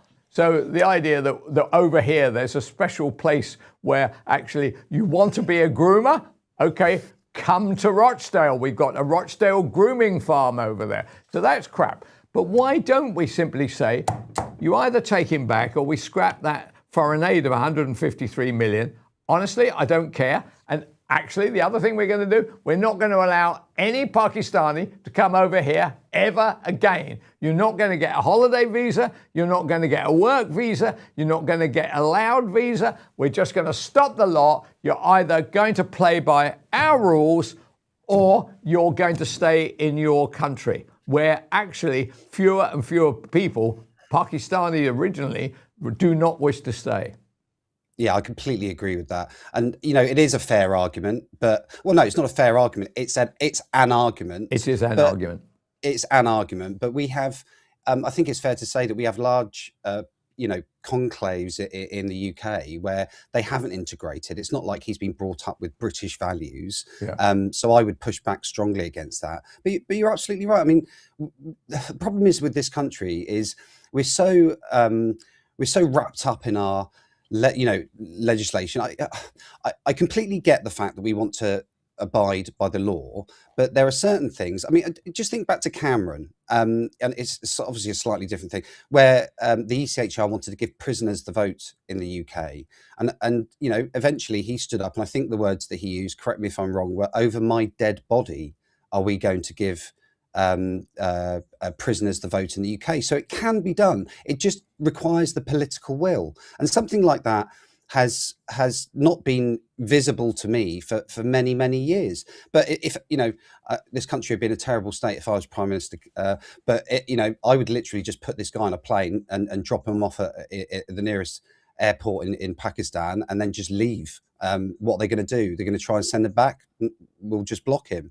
I mean, it just seems absolutely mad to me that we have absolutely no control who we want in this country and who we don't. It goes back to this thing about the left predominantly wanting open borders. They do not believe that we, as citizens of this country, should have the right to stop people coming or deport people that disgusting, vile monsters like this man should be going back to their home countries. And I think the British public are seeing this. You know, there is a good thing about this. If you squint hard enough, but I do believe that public mood is shifting big time on this, and I think more and more people are aware of what's happening. So hopefully we are going to see some changes soon. I mean, I buy what you say. I don't agree with the last bit. So I would like to believe that something as straightforward as wanting to protect our borders, to stop 30, 40,000 young men coming to our country every year without work and without skills and being a burden to the society would be a straightforward slam dunk winner. But if you look at current polling, it's quite uncomfortable for the right, whether you believe in uniting the right or just believe in the breakdowns of the various parties, Tories, Reform, and we say even Restore. Right? They, in the last drill down I saw, if the left collectivised its MPs, Labour, Green, and Lib Dem, they would form a coalition, and they'd have like I think a 30-seat majority. So, despite the fact we talk about these stunning cases like Ahmed, stunning cases like 18 extra relatives turning up, actually the needle is not moved in the direction I thought it might. So your argument, which I would like to believe is true, is that more and more people take this view. Actually, it doesn't seem to be true. Well, I mean, I would say there's a massive disconnect between our politicians and the public. You know, so whenever I hear, you know, politicians being used as an example of public mood, I completely dismiss that. You know, there is a completely, you know, and it also depends on the polling question. You know, it's very similar to the kind of net zero question. If you ask people, do you want to get to net zero? Everyone will say yes, and they'll say, well, do you want to pay for that? You'll get a very different response. Mm-hmm. I do believe that the public, you know, immigration is one of the highest, if not the highest issue on the minds of the British people. I think that has been increasing over the years. So I don't care. I'll be honest with you, Kelvin. I do not give a monkey's what our politicians think. I care what the British people think. And it seems evident to me that there is more and more people in this country that are having their eyes open to the completely disgraceful immigration system that we have in this country and the impact that it's having. You know, and going back to, you know, asylum seekers from Gaza, this is you know, it's not just Gaza, it's a large swathes of the Middle East. We're importing people from a culture that is completely the opposite to ours. They do not share our values. They treat women as second-class citizens. I mean, if you're a gay man in Gaza, we know what's going to happen to you. At a very young age, Children in schools in Gaza are taught to hate Jews.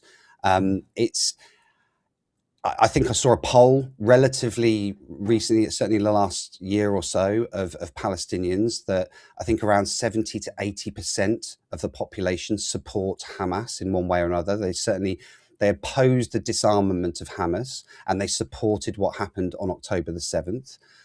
This is not a country, it's a terrorist state, effectively. I mean, it's not effectively, it is a terrorist state. We should not, there are 52 Muslim majority countries that are much closer. You've got Egypt that borders Gaza. Why aren't these countries,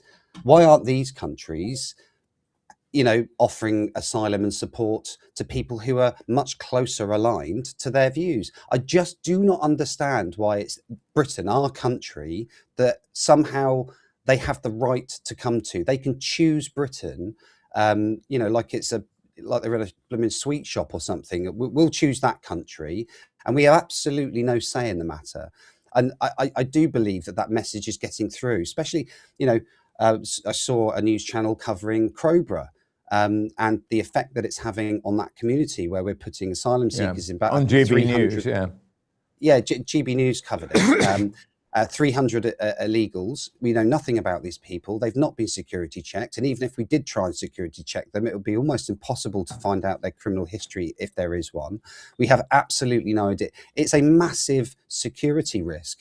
So I do believe that the public are against this in principle. I believe it's outrageous, for so many reasons, the cultural reason, the legal reasons, and frankly, the democratic reasons why we should have control over who comes to this country.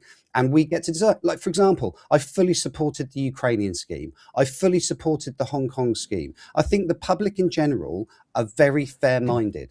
I think that if you present a situation to the British public, we've shown over decades, more than that, how we will open our doors to people in need. But we need to be the people who decide that.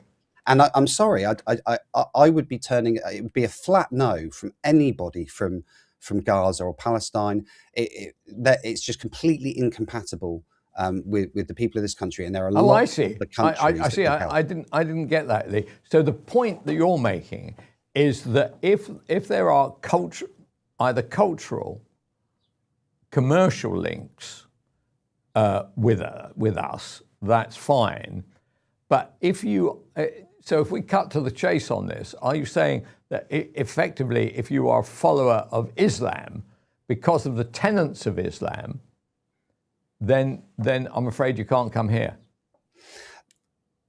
There is an element to what I was saying about that, yes, but more the points I was giving about Hong Kong and Ukraine is it's very specific and very limited.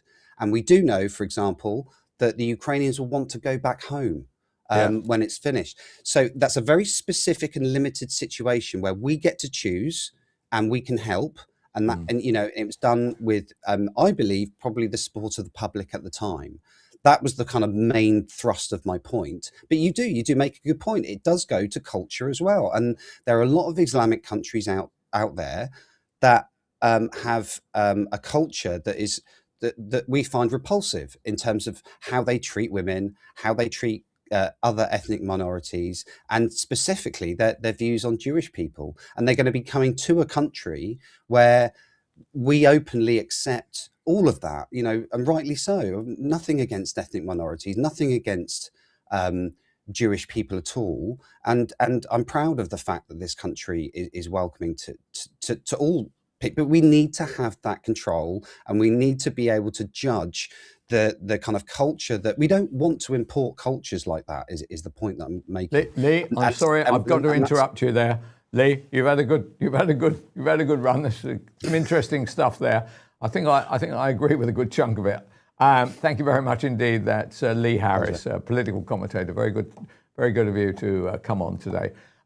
We're just going to show you something which I was sent this on Twitter, I think, and I was astonished. This went out on BBC Two on Tuesday night, I think, and it's this is a comedian or or this is a comedian who doesn't seem very funny, who actually turned her stand-up at the Apollo into her routine, into really a political diatribe, and well, you judge for it. Yeah, right. So what happened then was she got a big round of applause. What she didn't get was anybody laughing. So there are two questions I have about that. One is, isn't it interesting that the BBC edited that in a way where she got a good political stand-up? And I'm not. She's entitled to her view. But the reason that people tune in to Live at the Apollo, or allegedly tune in, is to hear some humour, not to hear a bit of political commentary. So why did the BBC show that? I mean, that's a 3-hour show which gets into about, I don't know, edited into about half an hour, 45 minutes or something. So they do choose. And it probably says more about the people that are making these decisions than it does about the audience. But, you know, the truth about it is that audience is a London audience, very young, all cheered, you know. And, but what they weren't doing was what I presume they pay good money for. I mean, you go to the Apollo, I don't know how much it'd be, 75, 100, 125. You know, perhaps they do want that. Perhaps they do want a political didactic kind of exposition lasting 45 minutes or 45 seconds, actually. I'm sorry about that. Anyway, I thought it was wrong, but in these discussions, often I'm the minority. So anyway, coming up now is a friend of mine I used to work with him on the late and unlamented Love Sport. It's Cal Herbert. Cal, how are you? Hiya, Kelvin. How are you? Are you well? Yeah, well, I'm well. You look very chirpy. Now, you were a man of many talents, right? And not only I admire you. You are actually up in Newcastle, I think, if I'm right. That's right. Yeah, Newcastle upon Tyne. So you used to come down to the dirty old London every so often. As far as I can remember, you couldn't wait to get the hell out of it. Is that right? About that, yes, yeah. You turn up, you meet everybody that's rude, and you get back on a train and you go back to the northeast, where people will talk to you, which is nice. Do you notice that, actually? Do you notice that there... I mean, this is quite... I'm probably more interested to talk about this than talk about almost anything. Do you notice that there is a definite difference between the way in which you're treated in Newcastle and the way you're treated in London? Oh, 100%. 100%. What is it? I think it's because it's obvious. It's a capital city, isn't it? So I think it's the truth of the matter is it's so busy there. People have got loads of things to do. Everybody's so stressed. So they're all busy. They've got places to be, you know, and they don't want to have a sit and a chat. And it's so big. Nobody knows anybody. So Newcastle, we all know each other. We all know. Yeah. We're all probably related. I'll be totally honest. Well, just count the number of fingers you got.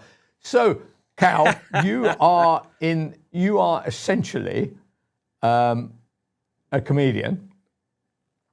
Yeah. And I'm told that you've morphed your ability to do stuff into lots of different areas. You can tell gags if you like, but actually you can do decent impressions.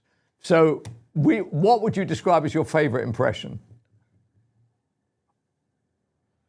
I think it's very difficult to get away from the Donald. I think the Donald's such a great guy. I think we all know that he can talk very, very well, but it's about the patterns in which we talk, Kelvin. You know, Kelvin, you're doing a tremendous job, such a great job. Believe me, the greatest job. We're doing such great work, and I think we're going to do a tremendous work. We're doing great work. This is a bit of the Trump dance. That's all we need. That's all we need. Yeah, you probably only have to start doing that, and people start laughing straight away, don't they? Yeah, very much so. I'll be honest, it's whoever's in power is who you want. So my politics throughout the years on stage has been anti whoever's in government. That's who it is. So I was doing I was doing anti Boris jokes when Boris was prime minister. Yes, yes, and of course I did anti Tony Blair when Tony was in. And also Gordon Brown. I did anti Gordon Brown when Gordon was prime minister. So it was whoever was prime minister. That's who I threw the jokes at, and I think that's part and parcel of being leader of the country. And American politics is, because it's removed from us, it's easier to laugh at, I think, and make jokes about. But yeah, I think that's the way that you need to go. When you travel around the country doing your various gigs, where do you find that you go down best? I mean, for instance, I don't know, have you done any London gigs, which must be much, much more difficult than doing it, for instance, in Durham? Yeah, I mean, obviously, hometown gigs are easier because it's you know the streets, you know people, and you know the areas, you know the rough area that you can mock, you know the posh area that you can mock, and that's obviously easier. London, whenever I come in and visit London and do shows, it's so vast. The people from all over the world, it's not just London, it's people all over the world that have moved to this incredible city. So it's a lot more difficult. So you've got to go a little bit more generic. And then that's where actually the American politics comes into play a little bit more, because everybody knows President Trump. Everybody knows President Trump. Everybody knew Obama beforehand. Where Barack Obama, he would talk and pause as if he was buffering. And then George W. Bush, he was president. And then you have Bill Clinton, and I did not have sexual relations with that woman. Hillary Clinton did not. That is absolute. That is an absolute belter. That. Don't buy a ticket. It's that, and I have a professional relationship with Katie. I do shows for her. I get paid. I do my job, and that's that. So have you? So have you noticed, one of the difficulties, for instance, I'm very anxious that Pooch and I do an 80s comedy night, okay? We effectively tell the gags of the 80s, because something's happened to comedy. You can't actually tell jokes anymore. What you do is you are observational, and sometimes it kind of works and sometimes it doesn't. But if you watch reels have gags, right? Observational doesn't really travel. Have you noticed at all that when you make your way around the country, are there some shows, some venues that actually don't want you? Have you ever turned, not you particularly, but you've turned up with somebody and they've locked the door and just put a notice on there saying tonight's cancelled or anything? No, never. I think comedy's subjective, and often the comedy circuit itself is, the comedy world tends to be left leaning. That's just that's the arts world in general, really. But comedy's subjective. That's why it's multi-bills.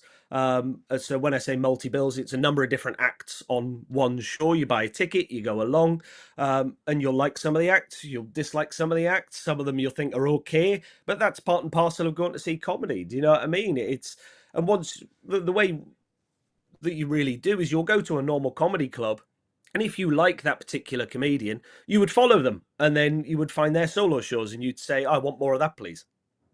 Yeah, I mean, that's a very good point, that. But I'm amazed that an artist like you or others would go on a comedy bill where actually there will be differences actually in the way that you looked at life. I mean, I know you're not excessive to the left or the right or anywhere, right? Actually, you're there actually to make people laugh. But on that bill, there will be people in which you're listening to some old tosh, like I've just heard that lady on Live at the Apollo, who have decided to turn their stand-up routine, take it out of comedy and turn it into politics. And I wonder, when the crowd are there, some will find that funny Or some will go along with it, but others will be sitting there saying, I didn't pay my 35 quid to listen to somebody's giving their views about being gay. I mean, if you took being gay out of the comedy world, I mean, there'd be a rather large hole. So why do people keep on wanting to push forward their sexuality? I'm there. I don't care. I literally don't care. I want to laugh, right? And I don't want to get caught up in the sexuality of anybody that's on stage. Yeah, I mean, the best comedy is comedy that is personal to you. Do you know what I mean? So I could talk about being gay because I am gay. Do you know what I mean? But ultimately, the long and short of anything that you say on stage as a comedian, you need to be funny. That just has to be how it is. And I think there's a big movement now, particularly in comedy in general, with left-leaning comedians, right-leaning comedians, is that everyone's trying to make it a political statement. And when you look back to the old school guys, as you say, it's just gags. It's just gags. No one was off limits. It's just gags. Let's make some jokes. Let's laugh at absolutely everybody. Forget this is a little cupboard that we're all in. 300 people, say, in a comedy club. Let's forget the outside world. Let's laugh at all and everything that's how ridiculous the world is. And then we'll get back to normal life. It's a little bit of medicine and a little bit of a getaway. I totally get that. I really like that. I really like that. When you go on your journeys, who are the comedians you are pleased either to be on the bill with or you look forward? Does a comedian enjoy the idea of watching another comedian perform? And can they laugh at them, or are they always analysing the delivery? I've been going so long now, I do sit there and you go, oh, I don't laugh out loud very often, but you sit there and you go, oh, I really wish I thought of that. That's really well written, that. Oh, that's annoying. Thought about that. Yes, that's great. And then sometimes you hear a bit and you go, oh, that could do with another gag, and your head's whirring backstage, and you speak to them afterwards and you go, there's another gag there. I think you could go with that. I think that could elevate it and things like that. But in terms of acts, I like the old classic guy. I've still got a ticket stub from when I went to go see Billy Connolly for the one and only time I saw him. And I've still got it. He's the comedian that I've seen live that made me cry with laughter. So what can you tell me the gag that first made you think I'd like to be a comedian, or a gag that you really enjoyed by somebody?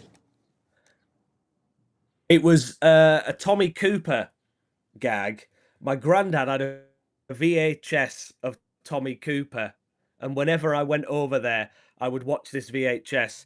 And it was, I went to the doctor's the other day with a sore throat. The doctor looked at my throat. He said, a little raw. I said, raw.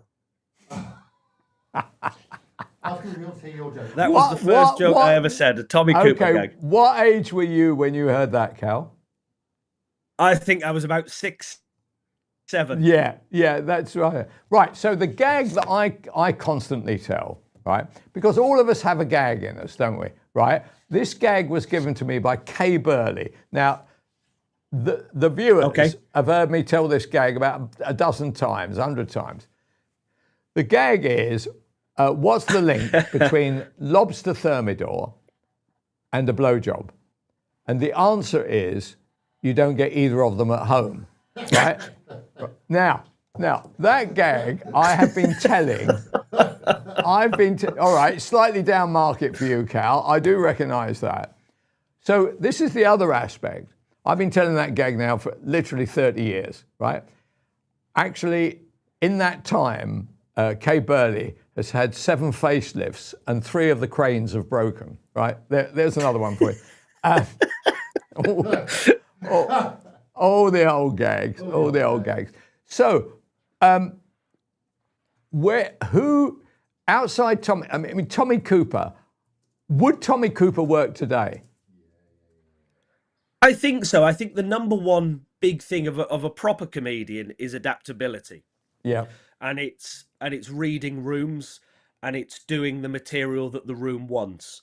So you mentioned traveling all over the country and things like that. There will be areas that are Labour strongholds. There'll be areas that are more conservative. There are areas that are now reform, thanks to seeing the councils and things like that. So you would do material depending on those areas, really. But I see myself as a bit of a blanket where you go, well, you're all in the firing line for me. I'll mock all of you, regardless of what's going on. So do you actually tailor your? So if you went to, well, for instance, went to Rochdale, right? I suspect Oldham, tough there, right? Okay, and therefore it might be a more Labour leaning or something leaning, working class areas. Are you tailoring your gags depending on if you went to somewhere like where I live at Weybridge, where basically if you don't own 10 houses and drive a Rolls Royce, you're not even allowed to come into the town. I'm joking, but do you actually change your? I mean, it'd be right to change your act, but do you change your act? Yes, absolutely. I mean, they're just small things like language. I find the further north I go and the further into Scotland I go, the more I swear on stage. Yeah. Whereas in more affluent, more posher areas, they see swearing as quite crass. Whereas I love swearing. I think it's a fantastic way of using language. And sometimes the F word is what's needed to make the gag elevated, and that shock value, you need that in there to bring it back down. And there's a mechanism of a joke that you need to go up and down. But in certain areas, you'll swear less. In certain areas, you'll swear more. In certain areas, they clearly want you to talk to them more than they want to hear your sets. They want you to be more off the cuff. And so you tailor it from room to room. Right. Well, I mean, that's interesting. So I once remember seeing Freddie Starr at the Circus Tavern. Now, Freddie Starr was right on the edge of himself, right? I mean, I don't know whether, or I suspect he had a drug-related issue in some kind of anxiety, was on anxiety kind of drugs and stuff, and all the rest of it.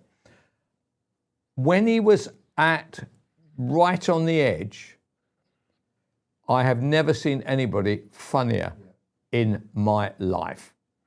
His act was off the scale. It was literally, you couldn't take any more of it. It was so funny. Then he'd gone over the top. The audience then would actually not warm to it because it felt like violence.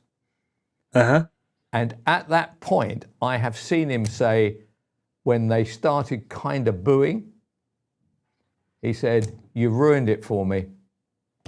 After 18 minutes, he walked off stage.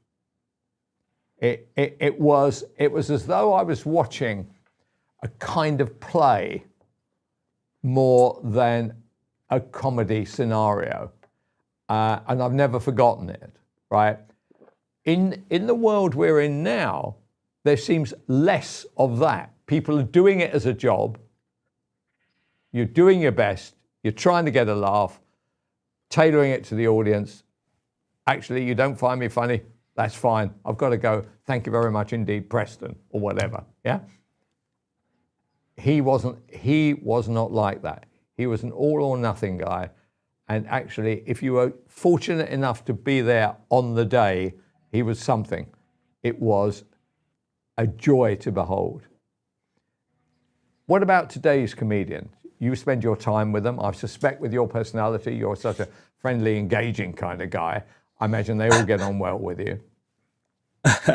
Do you see anybody of that kind of Freddie Starr madness come genius, or Tommy Cooper's, or any of those old style? Do you see any of those there, or are they all really individuals actually doing a job like a plumber or a brickie? There's no shortness of craziness on the comedy circuit at all. And Right. places like the Edinburgh Fringe Festival, where it's the world's largest arts festival, you could find there's a show where someone just folds a fitted sheet for an hour.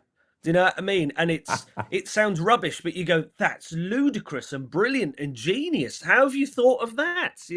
And there's a show that sells out every year, which I believe I will butcher the title, but it's something like a young guy dresses as an old guy, dressed as a gorilla, sits in an armchair for an hour.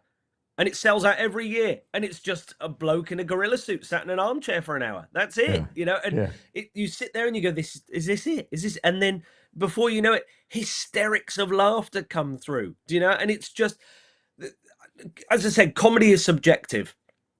You've got to appreciate that sometimes if you do the more weirder stuff, that it's not going to be everyone's cup of tea. That's just how it works. People like Freddie Starr, they were bulletproof. They were just bang, bang, bang, bang, bang, bang, bang. Here's gags, here's gags, here's gags, and you're laughing at a joke that he said 4 jokes ago. Still, So that sort of style of comedy has gone. Really, it's now more telling about your life, and it's seen more about talk about what rather than some gags that you'll see. But the wacky and the weird and the amazing is still out there, but not so much in the comedy clubs. Right, but Cal, I think you've hit the nail on the head there.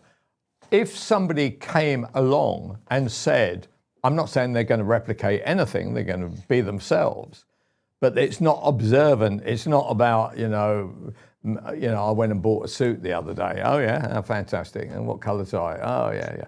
Right. Unfunny. Could there be a comeback at all of a kind of revitalized 1980s, 1990s comedy? Or are you saying that's over? I don't think it's over. I think it's certainly, comedy goes in waves, So impressions are very much out of date now. People don't particularly want to see them. They're starting to come back a little bit, but I love an impression. I mean, I love what you do. It doesn't really matter how old it is. I don't care who it is, right? There was a lady here called Intel Lady, right? Okay. Yeah, so she was an original thought process. She could do Angela Rayner, or she can do Bridget Phillips and that. And she also did Emily Maitlis, right? This was clever stuff. I think if you get that, I agree with you, it can't last a long time. It is in itself a 30, 45 second gag. And I wonder whether the comedians are telling observational comedy because they can spill it out for 6 or 8 minutes. And if they've got a 14-minute gig, they're thinking, I'm not going to give 20 of my best gags here, in a drafty hauling crew. But the Reels way and things like the social media video clips are what's kind of revitalized the older style of comedy. So there will be an appetite for that soon. And I do think that is there. Someone like Mick Miller, who was on the Comedians and things like that, he's just skyrocketed in fame again because his short form jokes work perfectly for those for real style social media. And let me just say to Pooch, we must get Mick Miller. I've already contacted him. In fact, we've just seen this gag come up here, Cal. Here's one. Bob Monkhouse. I'm still having sex at 76. I live at number 74. Right. I mean, that's still a gag. That's still a gag, isn't it? Cal, it's been great to talk to you, man. You're full of energy, full of laughs, a funny guy. Cal Herbert. If anybody's out there who's booking, he wants to make the audience actually laugh rather than weep. Cal Herbert's your man. Cal, very nice to see you. And let's hope next time Love Sport does rather better so that you can be employed on a more generous basis than you were before. Thank you very much indeed, Cal Herbert. Okay, right. Well, that's the show, everybody. I now have the duty to hand over to the man who single-handedly got us thrown out of the World Cup, Mark Littlewood. Mark, how are you? You're looking a bit gloomy, actually, Mark. You all right? Yeah, of course I'm gloomy, Kelvin. It's been an absolutely miserable day. I don't think I should shoulder all of the blame for us getting knocked out. I mean, I think it's 50% me, 50% Thomas Tuchel, right? I mean, come on, be fair, Kelvin. There's more than enough blame to pass around. But I'm here under the bright lights in our new studio at CPAC in Greenwich. Oh, right. Where the mood is good for the future of conservatism, but the mood is still very bleak about England throwing away to get to their first World Cup final in 60 years. Of course, they're playing again. They're playing again on Saturday night Kelvin, against the French for the loser in the losers final, the third, fourth place final. But that's all a bit after the Lord Mayor's show. We'll be talking about whether that game should even take place and whether we really give a damn about it. But we'll also obviously be looking forward to the big one on Sunday. Yeah, sure. Okay. Look, I totally buy that. Are you part of the Tuchel Must Go campaign? No, as you know, Kelvin, unlike you, I am a very forgiving man. So although I think he got it tactically wrong at the end, it's still a game of inches. He didn't lean into the right thing, but we can't be firing our managers for one tactical screw up. Probably, if you're being calm about it, and I'm still distraught about it, but if you're trying to be calm about it, England getting to the semi-finals and narrowly losing is probably about in line with pre-tournament expectations. So Tuchel has not exceeded expectations, but he's met them. This is historically, by England standards, a good run. We are hosting the Euros in 2 years' time. I think he should still be manager for those. And because that's on English soil, perhaps at last, it will be 62 years of hurt before a trophy finally comes home. And I think we should give Tuchel that opportunity, that chance. Right. Well, this is where I don't care who's the England manager. I've been through the whole panoply in my lifetime, so I don't care anymore. Right? They could put Pooch in there; he'd have the same chance. But my issue is for Tuchel himself. He has a problem. Is that the guilt is now off the gingerbread, and on that basis, we only need to have a friendly where we get beaten by Iceland reserves, and the Tuchel Must Go campaign would be enormous. And that's where I see the problem. I don't look. We can put anybody in. In a surprise announcement, Mark Littlewood was named. That wouldn't be a surprise announcement, Kelvin. I've thrown my hat into the ring. I think I'm the odds-on favourite, mate. Actually, having a look at your ratings, it might be a good announcement for UK Live. But putting that rather cheap shot aside there, Mark. Okay, Mark, thank you very much indeed. I look forward to your next hour. And if you had the choice, if it weren't Tuchel, who would you actually have in your thoughts? Pep Guardiola, but it looks like he's going to be snapped up by Italy, is the rumour. But if you could pick up, there's Pooch showing unusual levels of ecstasy for an Italian football fan in the background. But if they were going to axe him now, I'd try and gazump Italy and get in Pep. That would be the smart move. But I'm a loyal man. Let's stay the course. Let's go again in 2 years' time. I hadn't read that about Pep. Doesn't he want to take a break? After all, he looked. I mean, he'd been through a divorce, 10 years of living in Manchester. I mean, that's enough to disturb you mentally, isn't it? I reckon being manager of Italy is taking a break, Kelvin. Expectations are so low that he can kick back his heels, take it easy.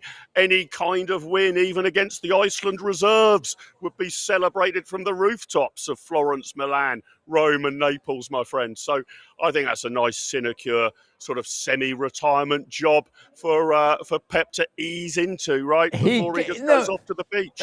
The reason he is a great manager is because he is not relaxed. He is a constant anxiety pill. And so I don't see the joy of that. Mark, anyway, look, I look forward to the show and enjoy your time among the people of CPAC, isn't it? And CPAC. And are you the most left-wing person there? By some margin, Kelvin, just to give you an indication of it. Yeah, I'm being called out as a dangerous pinko lefty. If you want a flavour of this conference, I've just given it to you. Anyway, well done for turning up there. I think half of UK Live are going to be there. I'm not doing it. Anyway, thank you very much indeed. Anyway, I'll look forward to your show. So that's it, Kelvin MacKenzie for the week. Quick couple of comments. Oh yeah, here we go. I can't even read them. Love the comedy talk. Shame we have so little now. Great show, Kelvin. Well, I agree with that. Only got the second hour, but brilliant. We'll set reminder for next week. Okay, well, thank you very much, Matt. And can't believe Kelvin's going to be 80. He doesn't look it. Look. You're lucky to even have me. Hold on, we get the defibrillator. Yeah, nice. And there's one more comment there. Call me old-fashioned, but I prefer my women without a cock. Well, that's. I see we're going. I see we're going up market. Anyway, thank you very much indeed. Mark's great. Okay, look forward to his show. Cheers. Well, here we go. Common sensors, World Cuppers, ladies and gentlemen. I'm sorry to say that I have to start today's show before bringing in my guests and my wingmen with a solemn apology that has been issued to me and I have been instructed to read out. It reads as follows. UK Live Online has a painstaking commitment to accuracy in everything we air. Following a call I received from the legal department this morning, after waking up with a horse's head in my bed, I have been told to read the following statement. On yesterday's show, I made the wholly inaccurate and prejudicial claim that Brazil were the only team ever to retain the World Cup. This was misleading, unfair, unjust, and probably racist. I am pleased to confirm that, in fact, Italy retained the World Cup in 1938 as reigning champions. I apologise fully and unreservedly for this egregious error to the Italian national team, to Pooch, to Benito Mussolini and his descendants, to Don Corleone, the Cosa Nostra, the Camorra, and the wider vulnerable mafia community.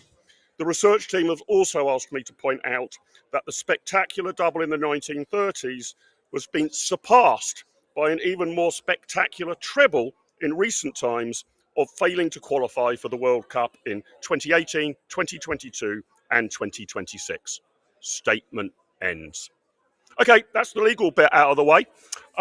Let's make sure that we bring in my wingmen now. I'm afraid, guys, I know even if you're going through a little bit still of stress and post-traumatic stress disorder, I don't think we've completely done the post-mortem on England versus Argentina beating the England team.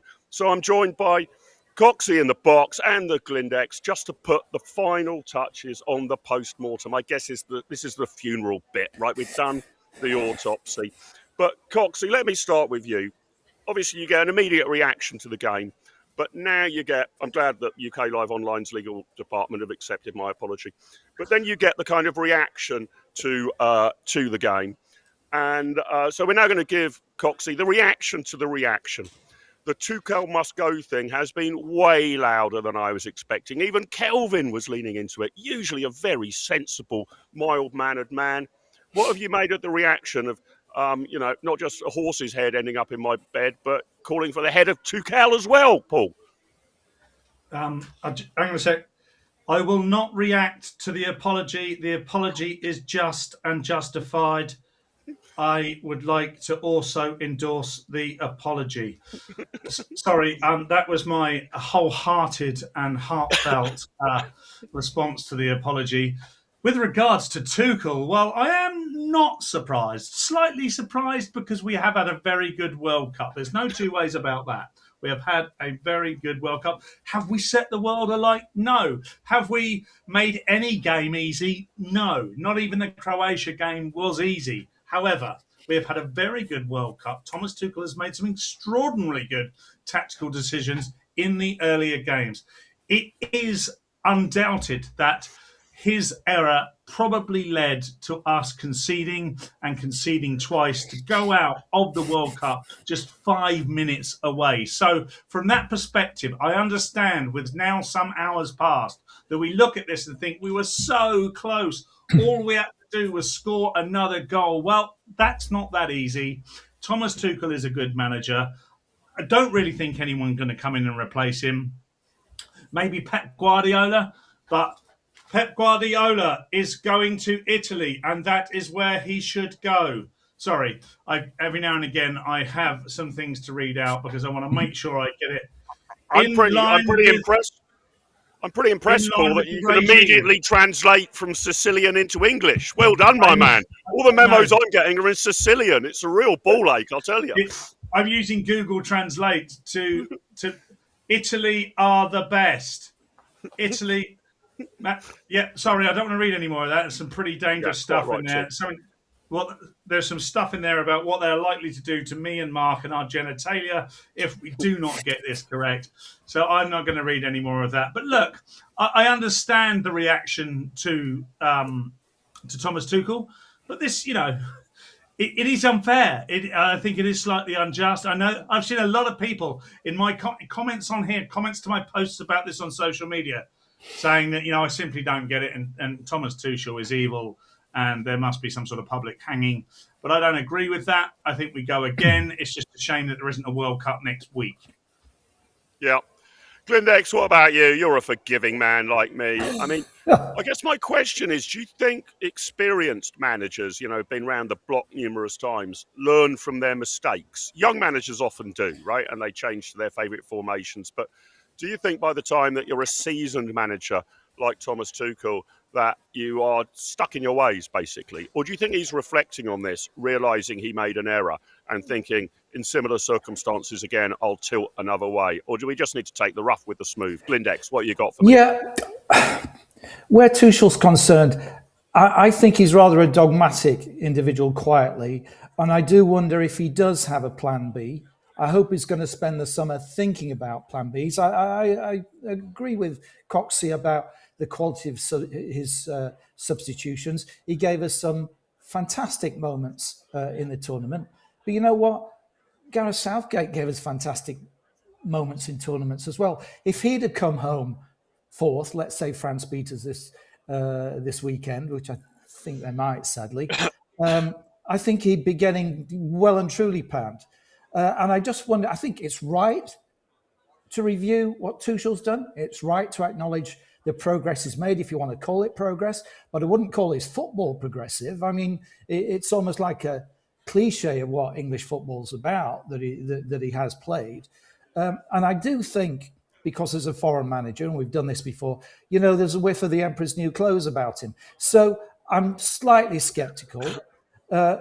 Throw a weird one in the works, but I thought we played excellent progressive football during the interim period that Lee Carsley was in charge. We got panned once when he picked like 8 midfielders against Greece, I think it was.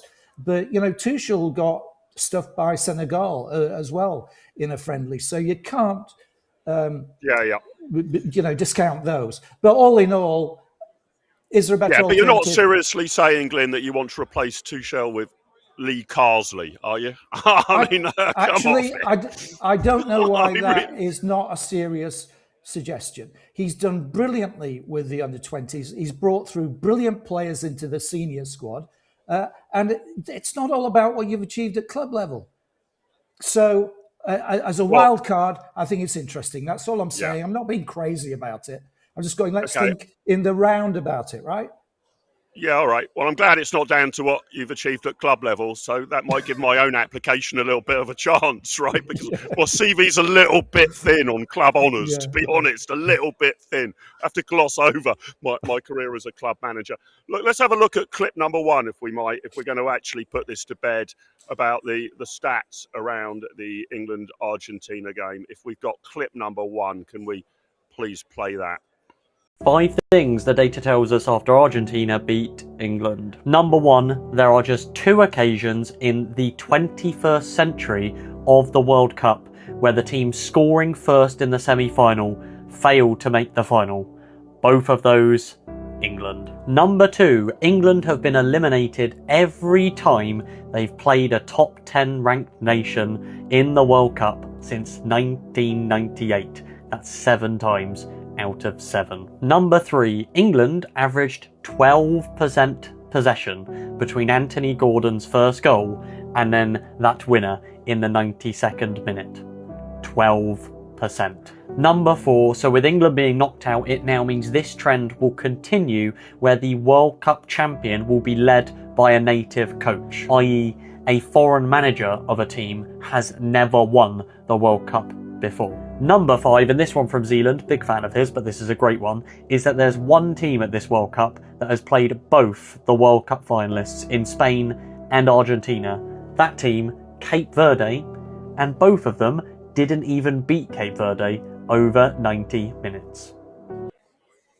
there's a gorgeous stat to conjure with. The two teams in the World Cup final, neither of them could put away the mighty Cape Verde in 90 minutes. Now, look, guys, I need to do my kind of Good Morning Britain, Philip Schofield sort of response now. You know, I'm okay, but more importantly, are you okay?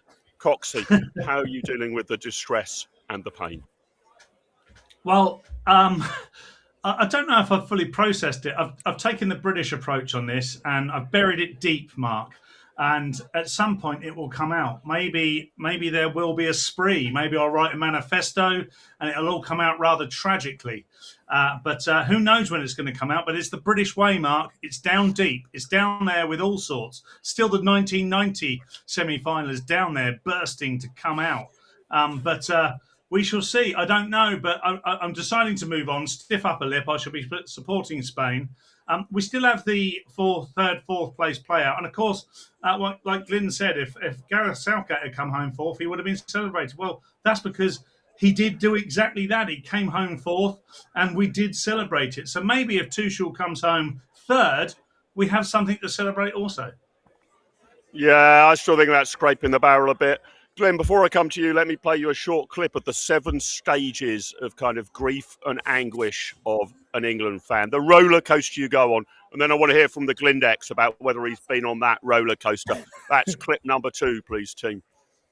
Welcome to the stages of being an England fan at a major tournament. You've probably noticed a rise in England fans lately. They're very easy to spot, they're very loud and have pink faces. But it starts before the tournament even begins with the announcement of the England squad and stage 1. Frustration. It's a disgrace. How can he not pick my favourite England player? This is quickly followed by stage 2, indifference. At this stage, the England fan convinces themselves that they have absolutely no interest in the tournament and probably won't watch a single minute. I probably won't watch a single minute. This stage lasts all the way up until England win their opening game of the tournament, leading to stage 3. Positive sentiment. You know what? I think we are pretty good. England then play badly, triggering stage 4, irrational anger. The players are the manager the football the pitches the VAR your But a fortunate win against the team that England were always expected to beat reverses these emotions with stage 5. Excitement. Here, the England fan buys themselves a New England shirt. And then, without England even playing another match, the England fan naturally progresses into stage 6, unwarranted expectation.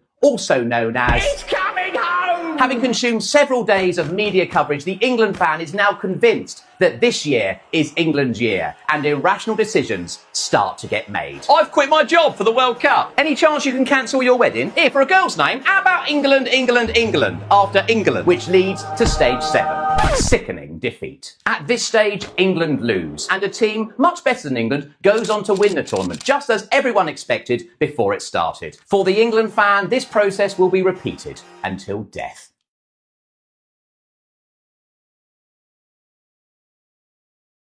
That is how we live our lives. Glenn, Exactly. did you go through all those 7 stages? Which Rotherham player do you think was unfairly left out of the England starting 11? I want to know. I don't think we've got any English players anymore. We did have a player at the World Cup, however, and we've got Emi Martinez, who had a very seminal loan spell with Rotherham that, you know, made his entire career. So but I've got a touchstone to the World Cup, if that's all. I've been through all 7 stages of those, Mark, and more, with you, sleep deprivation as well, right?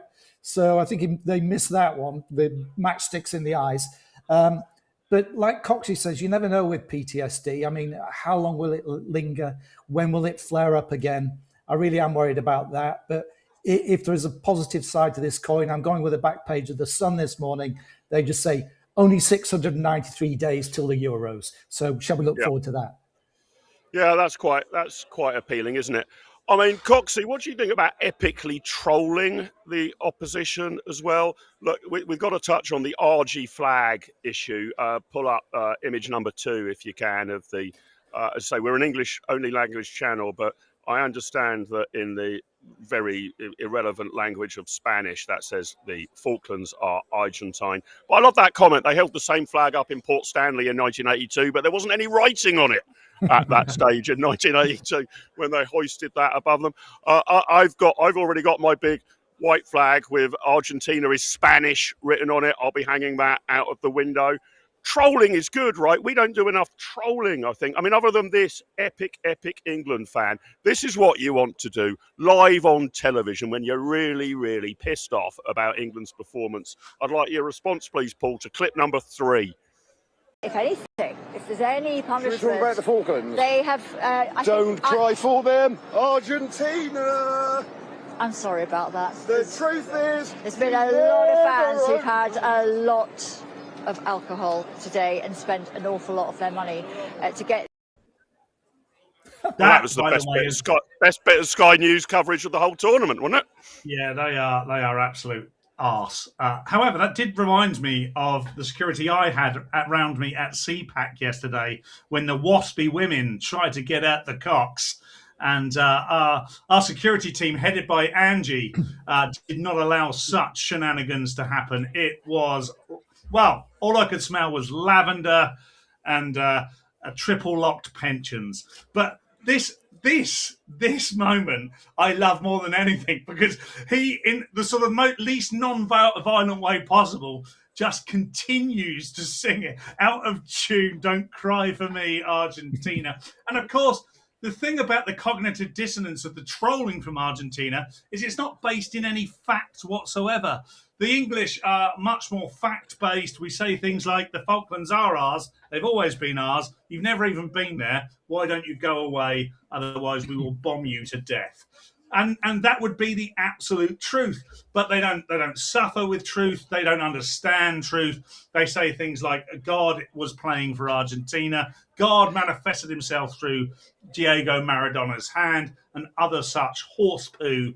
So, look, we see their cognitive dissonance and we raise them truth and we say, we don't care. It was a football match. You won, but you won in a very un-English way. And the one thing we like to do is conduct ourselves with decorum. So we will continue to do so in defeat, Mark. Yeah, very well put, Paul. That's the sort of patriotism we believe in. And I've seen UK Live confirming that the waspy women love a bit of cocks, absolutely love a bit of cocks. So quite right. Don't we all? Don't we all? Whichever way we lean, don't we all? Don't we all?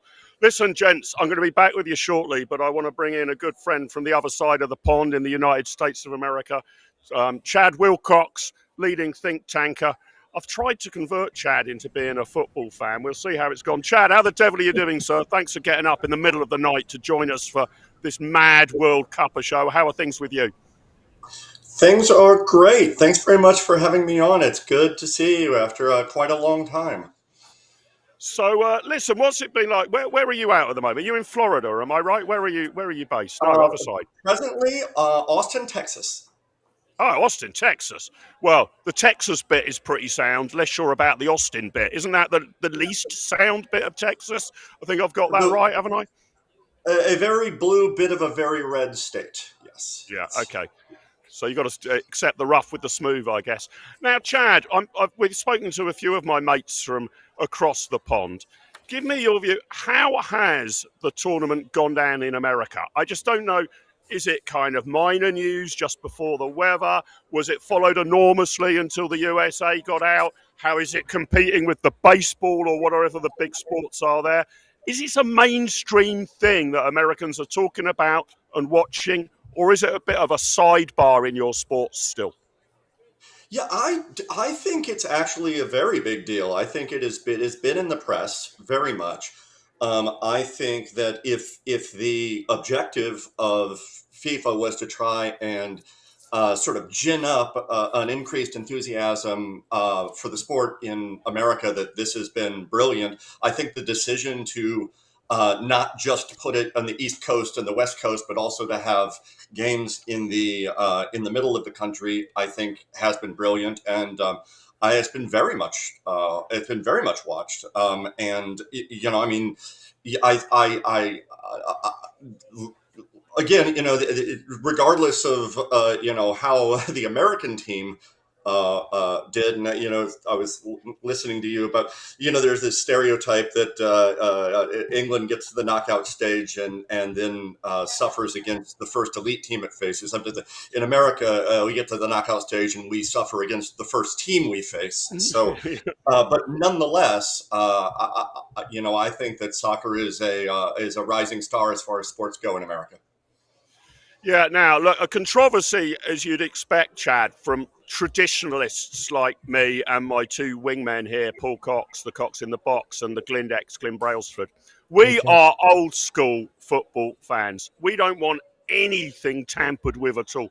We object to the fact that players don't all wear black boots anymore, that they wear them in a range of different colours. We don't want the game changed at all. We hate every single rules update. We're mainly sceptical about the use of technology. But you guys have now infused association football with a whole load of Americanisms. This hydration break to split the game into 4 quarters effectively on spurious health and safety grounds for the players, that you have a break halfway through each of the halves, clearly just for commercial breaks, which I appreciate you Americans are addicted to in all television that you watch. That's been one of them. For the final, for crying out loud, we've changed the timing so there's a half-time interval of 30 minutes, not 15. So we can all listen to Shakira and Madonna. Look, nothing against Shakira and Madonna, but go to a goddamn pop concert if you want to hear Shakira and Madonna. What place have they got in a football match? Are you going to apologise, Chad, on behalf of your countrymen for the cultural appropriation and twisting that you've done to the beloved sport of all of planet Earth, with the possible exception of North America? What do you make of all of that? I think the powers that be have looked at the commercialized American sports, and they have figured out a way to make a little bit of extra money. I do agree with you that the hydration break is nothing but a commercial opportunity, especially since a hydration break was acquired even in stadiums that are domed. I should say, as an aside, that I think that maybe the dumbest thing that the World Cup has done is we have 8 perfectly acceptable, 80, 100,000 seat domed stadiums in this country, and yet we're putting a game outdoors in Miami in the middle of July. So they shouldn't have done that to begin with. But I agree with you that the hydration break is ridiculous. Yeah. And do you think this is true, this theory? I've run this past a few people, and it is just a theory. I haven't read that this is the history of it, that the reality of why certain sports have taken off in America is to do with how congenial and adaptable they are to advertising breaks. So, NFL stop-starts every few seconds. There are, timeouts are called. I don't know how much the ball is actually in play over the course of 2.5 hours, but it's a glorious opportunity to put up advertising, as is baseball. Obviously, a stop-start, the pitcher can change. There's, 9 innings each at least, so you've got a break between every inning. Do you think that actually the sports that you have adopted as your most beloved in America is not so much because they're a natural fit with the American people, it's because they're a natural fit with Pepsi Cola, Ford Motors, and anybody else who wants to advertise on television, and therefore they became big because they're attractive to television rather than naturally attractive to a fan base? That's my hypothesis. Tell me I'm wrong. No, you are not wrong. I think that maybe the most important thing to understand about major American sports is that they are businesses, and everyone knows their businesses. The fans know their businesses, and they react accordingly. It's interesting that you mentioned baseball and the breaks in baseball, because one of the most interesting developments in baseball in the last few years has been the adoption of the pitch clock, where you have to throw the next pitch within, 20 seconds or 22 seconds or something. And that shortened the average game from 3 hours to 2 hours, and it's been viewed as a wide success. So that was a bit of fan service. But in terms of all of the major sports, look, if the game goes too slow, if there aren't enough commercial breaks, we can go down a list, and they will just change the rules and accommodate whatever problem they're trying to solve in the next year. But it's always I think, viewed and known to be a business rather than, and I think you have even mentioned to me in the past, where it's in Europe, football teams are seen as almost a public utility. Yeah, that's right. Lastly, Chad, last main question, then I need a prediction from you. I'm ruthlessly imperialist on association football. I want it to be spread to every corner of the globe and to become the number one sport in every corner of the globe. And you know what? We may not have covered the entire globe, but I think it's fair to say the sun never sets on association football. So it's a little bit like the British Empire. But I've got a theory that in order to do so, you can't just have the World Cup and the glitz and the glamour and everybody gets excited, especially in the host nation for a few weeks, especially if their team, gets into the latter stages. You need a strong club system, right? You need people week in, week out to be fans of New York City FC or Inter Miami or Los Angeles Galaxy. And that's being crowded out by the fact that people who get into football immediately adopt an elite English club as their favourite team. So you'll have loads of people cheering on Team USA, but their club allegiances are, to Arsenal or Manchester City or Man United. Any chance of getting the club scene in the USA boosted up and off the ground? It's more stable now than it was in the 1970s when it was last attempted. It's grown since 1994 when you last hosted the World Cup. But to really get football going, I think you guys have got to have a much bigger club system, or as you guys would call it, franchise system. So I would say yes and no to this. I mean, first of all, in addition to the World Cup, I think there are now a number of very widely regarded and very followed American soccer teams, including, by the way, the most popular major sport here in Austin, Texas. We have a relatively new stadium here and a strong fan following. So I would say on one hand, yes, that it's becoming more and more popular, but I think that there's a real challenge in the talent development pipeline because of the competition with the other sports. I mean, I played growing up. My brother and my sister, we all played growing up, but there's this stereotype of the soccer mom, right? The middle class person with the van, and you hang out on the sideline while your kids knock the ball around. But if anybody shows any athletic promise by the time they're a teenager, they're tracked into baseball, they're tracked into football, or American football, they're tracked into basketball, right? And so even though we've got 5 times the size of England in terms of population, there is a lot of competition for where the talent tracks. And I think that's the problem we have to solve, is to make it as exciting as the other sports.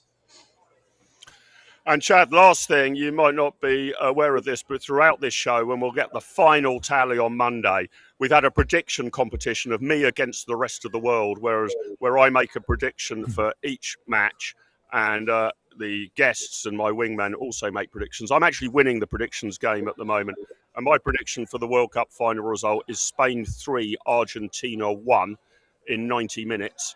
What's your prediction? You can have any score you like, but because I'm against the rest of the world, I have the priority of going first. Your score after 90 minutes between Spain and Argentina in the final, Chad? I think because we're dumb enough to host the match in the summer, I think it will be lower scoring, but I agree with you about the result. I would say 2-1 for Spain. There you go. We'd settle for that. Viva España. Oh, God, I just broke the English language only policy on our channel. Chad, great to see you. Enjoy Austin, Texas. Make sure Texas doesn't fall. We need every state we can in the sound column. Great to see you. Hope to catch up with you in person before too long, my friend. Thank you to Chad Wilcox. Let's bring in my wingman again just before we go to the news. Look, we're going to be talking a bit more about the USA as a country and a little bit about its football later in the show. But we're all agreed on this Americanization. It's got to stop, right? I mean, what's going to happen when we hold it in Morocco? Breaks for getting your mat out and having a prayer break after 18 minutes or something. You cannot bend the laws of the game to suit local customs, even if there's money involved. What do you say to that, Coxey?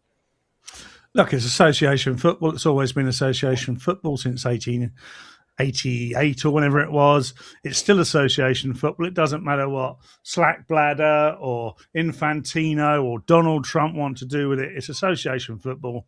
And England play that in the right way. And the right way means getting part of the way through the final, getting your finals, getting your expectations up, and then getting knocked out by some ridiculous decision made by a third party or indeed inherently within the English setup. That's the rules. You can't just change it. I certainly don't believe in a 30-minute break in the middle of the game. There's a reason it's 15 minutes. It's just enough time to have a chat, a slice of orange that your mum's made you, and for the body to remain warm to retain its athletic prowess. This is not going to happen. Injuries can occur as a result of a 30-minute break. Injuries can occur by watching Shakira and Maradona or whatever her name is singing at half time. So I can't go for this. This is not right. I mean, we've allowed the Americans to have it. They've dished up a fairly good finals, but they've tried to change the culture and the spirit of the game, and that is not for me. Yeah, fair enough. Glenn, what's your least favourite or most hated Americanisation of the sport that we've been forced to bear witness to, or is it yet to come, the half-time break? Exactly so. It's yet to come, the half-time break. Can you imagine if they imposed that here? Everybody up north would have bloody hypothermia during the game. They want to get off home and not just have a cup of Bovril. So hopefully that is never going to land here, for God's sake. Yeah, well, the only thing you could say in England, because of our ridiculously restrictive alcohol consumption rules, is you could actually get in a pint at half-time, which at the moment you need to be an Olympic-level sprinter and an Olympic-level drinker to down it in 15 minutes. But my solution to that is to change the licensing laws, not the laws of the game. We got a lot more to get through. Yeah. We've got a lot more to get through. I think coming up after we've gone to the news bulletin, Glenn, we're going to see what you've got in the Glindex about penalties and goalkeepers. Goalkeepers have been real heroes in this tournament. Yeah. And we're going to tell you a little bit more about the USA, the principal host nation of this tournament. So, Coxie, Glindex, stay right there. Don't go anywhere. Don't go anywhere, viewers. We'll be right back after this news bulletin. Hi there. Fiona MacLeod here with your Friday news bulletin. Andy Burnham takes centre stage today as the new Labour leader and incoming Prime Minister. He's promising to fix the big things, empower communities and spread growth everywhere.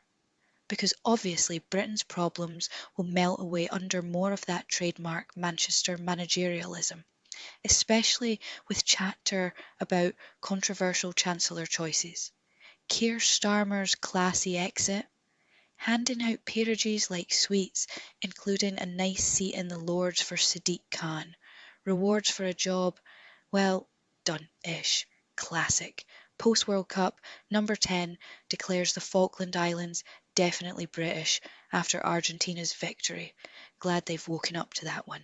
Meanwhile, the heat wave drags on with hosepipe bans and wildfire alerts. Please remember to like and subscribe. See you later, alligators. Thank you to the lovely Fiona. We all love Fiona's assets, don't we? Cox has made great play of that when I was on the run and had to stay with her in a massive country pile. Let's bring back my wingmen. So let's move on a little bit to other elements of the tournament. But I've got to have a shout out a little bit. Look, this is the first and last time this will ever happen on this show, and the first and last time this is ever likely to happen on UK Live Online. But I'm going to give a shout out to our departing Prime Minister, Sir Keir Starmer, despite the fact that he had all these stormtroopers trying to track me down for my supposedly contraband Panini collection. Got to say, at last, he came out with a decent tweet yesterday saying that he was sad that the World Cup wasn't coming home, and he wished good luck to both Spain and Argentina for the final, but especially Spain. Props to the Prime Minister for saying that. Right, it's the one good thing that's happened in his entire premiership was that tweet. But I thought we should acknowledge it. Look, let's move on to the the heroes really of this game have been the goalkeepers. But let's discuss penalties as well, because we've only had, I think there's been 26 knockout games. And actually only 4 of them have gone to penalties. Egypt overcame Australia. Morocco overcame Holland. Switzerland overcame Colombia, and Paraguay overcame Germany. Those are the 4. But the other 22 were resolved one way or another in 90 minutes or by extra time. But Glyn, you want to talk to us about the art of the penalty, and maybe the final will actually be decided this way. Over to you, the Glindex. Yeah, Mark, I think there's every chance. I hope not, but I think there's every chance that the final could go to penalties on Sunday, because it's not an uncommon experience anymore. Since '94, 3 of the World Cup finals have gone to penalties. If you remember, Brazil against Italy, sorry, Pooch, but remember that Baggio miss, skied it over the bar. In 2006, Trezeguet hit the crossbar for France against Italy. And in 2022, there was the S-housery from Emi Martinez, who we mentioned before, and I'll mention in a couple of minutes, as Argentina went on to win. So it's by no means unusual, and we'll see the usual ritual if it happens of players, lining up on the halfway line and getting ready to take them, and the question will be, who will we take them? My question is, I think a strange one is, why do so many centre-halves seem to take penalties? Yeah. It's really unusual. And I've sort of looked into... why is that? It's very, very common. Definitely by penalty 3, 4 or 5, you expect to see a centre-half. Is the theory that they're big and strong and can just wallop it, and that you're just going for, if you get it on target, it will take the goalkeeper's face off, even if he gets in the way? Is that the theory? Well, that's one of the theories. The other is quite similar to that they're used to, lamping the ball upfield. So they really know how to strike a ball hard, but not necessarily accurately. And that's, that's where it goes wrong for them, because this is not really a successful strategy. But they are chosen, partly it's just through numbers, that as games progress, it's the guys who've covered more distance, the strikers and the midfielders, who tend to get subbed off, and they're not always like-for-like substitutions, particularly if, like Tuchel, you were trying to defend a lead, you bring more defenders on, which means there are more defenders there who are going to take penalties, right? And then it's not unusual, like Van Dijk, for example, the centre-halves are captains and leaders. They're big, strapping guys, they're imposing figures. So, they're the natural candidates to take it. But the numbers don't stack up, because in this tournament, since the 2018 World Cup, so this proves it a little more, if you like, only 8 out of 18 centre-backs have managed to score the penalties they've taken. That's a 44% conversion rate. It's a little bit wider if you add in full-backs and stuff. But even at this, in the Germany-Paraguay game, you'll remember Jonathan Tah took a penalty that lost it for Germany. He'd never taken a penalty in his life before. So that was like David Batty in 1998. He missed the penalty that knocked England out. He'd never taken, he would have done in training, of course, but he'd never taken a penalty in a competitive football match. Bloody ridiculous. Gareth Southgate. Yeah. Same thing. So the short answer is they step up, but they're not very successful. Then the other question, I think, around penalties, Mark, is should games go directly to penalties? And a mate of mine, Martin from Milton Keynes, asked me, said, Glyn, extra time's tedious. Shouldn't we go straight to penalties after 90 minutes? What do you think about that?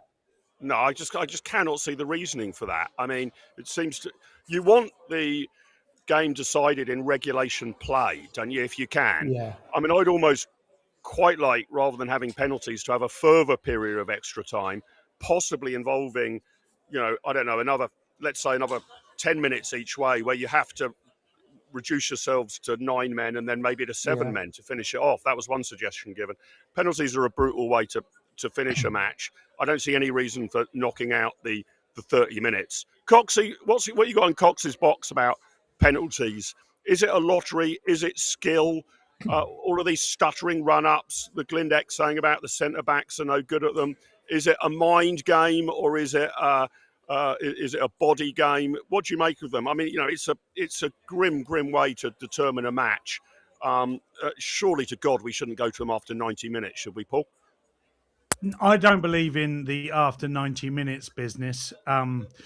So I thoroughly disagree with Martin from Martin Keynes. Martin Keynes, yes. I just said that entirely accidentally. I was just about to say that was Glyn pretending he had a friend, and then I messed it up. And now I don't know very well. Wally. What I will say is it's all psychology. You stand in front of a 24-foot by 8-foot goal right now. Go and stand in front of one after the podcast, and it will seem like the most massive space you've ever seen in your life. You stand 12 yards away from that with a ball at your feet, it starts to get a bit smaller. You stand 12 yards away with a ball at your feet, a massive, great goalie in there, and 30,000 fans wishing you missed. All of a sudden, it becomes quite tricky. And one of the reasons that strikers are the best penalty takers is because they're used to that pressure. Their hunger is all about that. If you stick Terry Butcher on that 12-yard spot, his hunger is about killing strikers. He has no feeling towards scoring goals at all. He's not got that hunger at all. He's literally hungry, or he's looking for blood, preferably running off his own forehead as he plays for England. So I played right back for literally all of my footballing career, which was literally from under 8s right the way through to my early 30s. And I did take penalties, but very rarely. It just was very different. The only ever advice I was given to take penalties was hard and low and in the bottom corner if you can. But that's very tricky, Mark. I don't know if you've taken any penalties yourself. Yeah, similar. I would usually just go straight down the middle. I played right back and centre back until I stopped growing. Pooch just come up with quite an interesting idea that you take the penalties after 90 minutes, but you then play the extra time. I've even seen it. I remember way back in the day, it was suggested you take the penalties at the start of the match, but they only come into play if after 120 minutes the two teams are level. I think the problem with that is we would have gone even more defensive against Argentina had we won the penalty shootout at the start of the game, right? That we would have started with all three goalkeepers on the pitch, wouldn't we? I mean, they nearly did that anyway. So, I mean, where do you start with that though? I mean, why not just take penalties against every team in the world next week? And if we happen to play them at some point in the future, those are the ones that count. I think the whole point really is to have that jeopardy. I love watching penalty shootouts if I've got no teams involved that I'm emotionally attached to, like Portsmouth or England or Southampton. I mean, nothing makes me more semi-aroused than watching Southampton in a seriously emotionally jeopardized situation losing. But nobody wants really to watch their team doing that, and it's very difficult. And that's part of the sport, isn't it? It's part of the jeopardy. Yeah. Look, guys, I'll be back with you. I'll be back with you soon. But we've got our Uber host. I think is joining us. He's on the way to some sort of slightly dodgy Illuminati lunch. I think. Mike, how the devil are you, Squire? I'm very well, mate. Very well indeed. How's it going? I just got inside the hotel, so it's nice and cool. Should I be horizontal for you? Does it matter? Do you want to be horizontal? I know. Yeah, that's blimey. He's doing it. It looks like you're working out if you keep moving your phone, mate. So you're off to some unbelievably swanky. You're off to some unbelievably swanky lunch, I gather. Yeah, I'm off for some swanky lunch in the hotel with Liz Truss and some American entrepreneur who is apparently launching some kind of new media platform where you can't get cancelled from it. So it's obviously right up my street. So I'm just going to check it out and see what it's like. Yeah. So it's not quite as hot as it was yesterday. So I'm only sweating slightly having walked from the tube station. What can I do for you? Well, I wanted our wrap-up show is on Monday, Mike, but, England are now out. I wanted your reflections on the World Cup. I mean, given the hours you have to keep to present your show every morning, I don't know how much of it you've watched, but what's been your take on it as a tournament? Well, I've enjoyed it a lot more than I thought I would, because I was kind of not particularly bothered about watching the early games, when it was 48, and some of the games were a little bit on the kind of what you might call mediocre side. But once it got down to 32, I sort of watched as many of the games as I could. I really just didn't see the ones that went out early in the morning. Never saw any of the ones that went out really early in the morning. I did try to watch Scotland at 2 o'clock in the morning because it was a weekend. But I managed to drink so much wine, I fell asleep before they scored a goal. So it didn't work out really. I woke up next to the dog.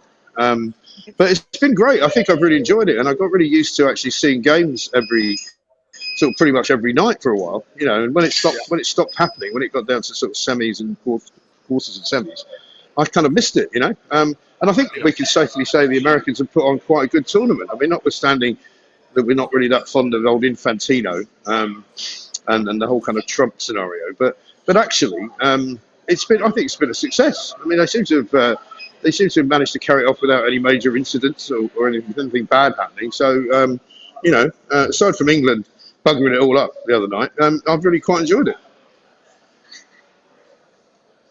Yeah, tell me though, Mike, are you now sort of phlegmatic about England getting knocked out? You've seen it all before. I still get my hopes up for each and every tournament, right? I keep thinking this time it's coming home.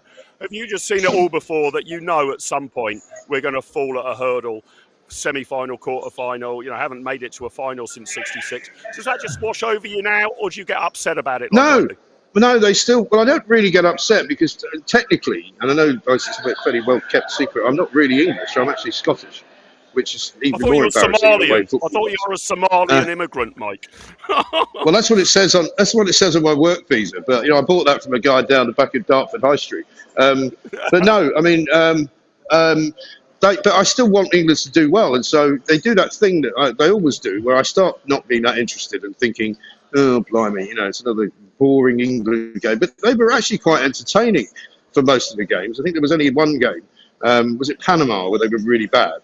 And most of the time, I actually found them quite entertaining and quite good to watch. And so they did that terrible thing where you start off thinking, well, they're never going to win this. France is too good. France is going to beat everybody.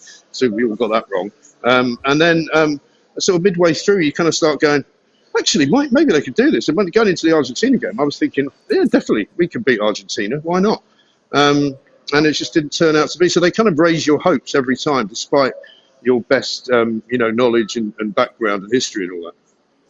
Yeah. Before I let you go, Mike, what do you see happening at the weekend? We've got this slightly farcical England versus France game. At any other stage, England versus France would be a mouth-watering game, but it's obviously a bit of a joke, this fourth place thing. And I'm not sure I'm going to. I might watch it. It depends if I get a better offer. I might not. If I go out, But I'm certainly going to enjoy the final because I think that'll be really, really interesting. And I think it will be a pretty close game. I mean, Spain should win, but there's been quite a lot of upsets. So the Argentinians are such cheats. They might just do the same to Spain as they did to England.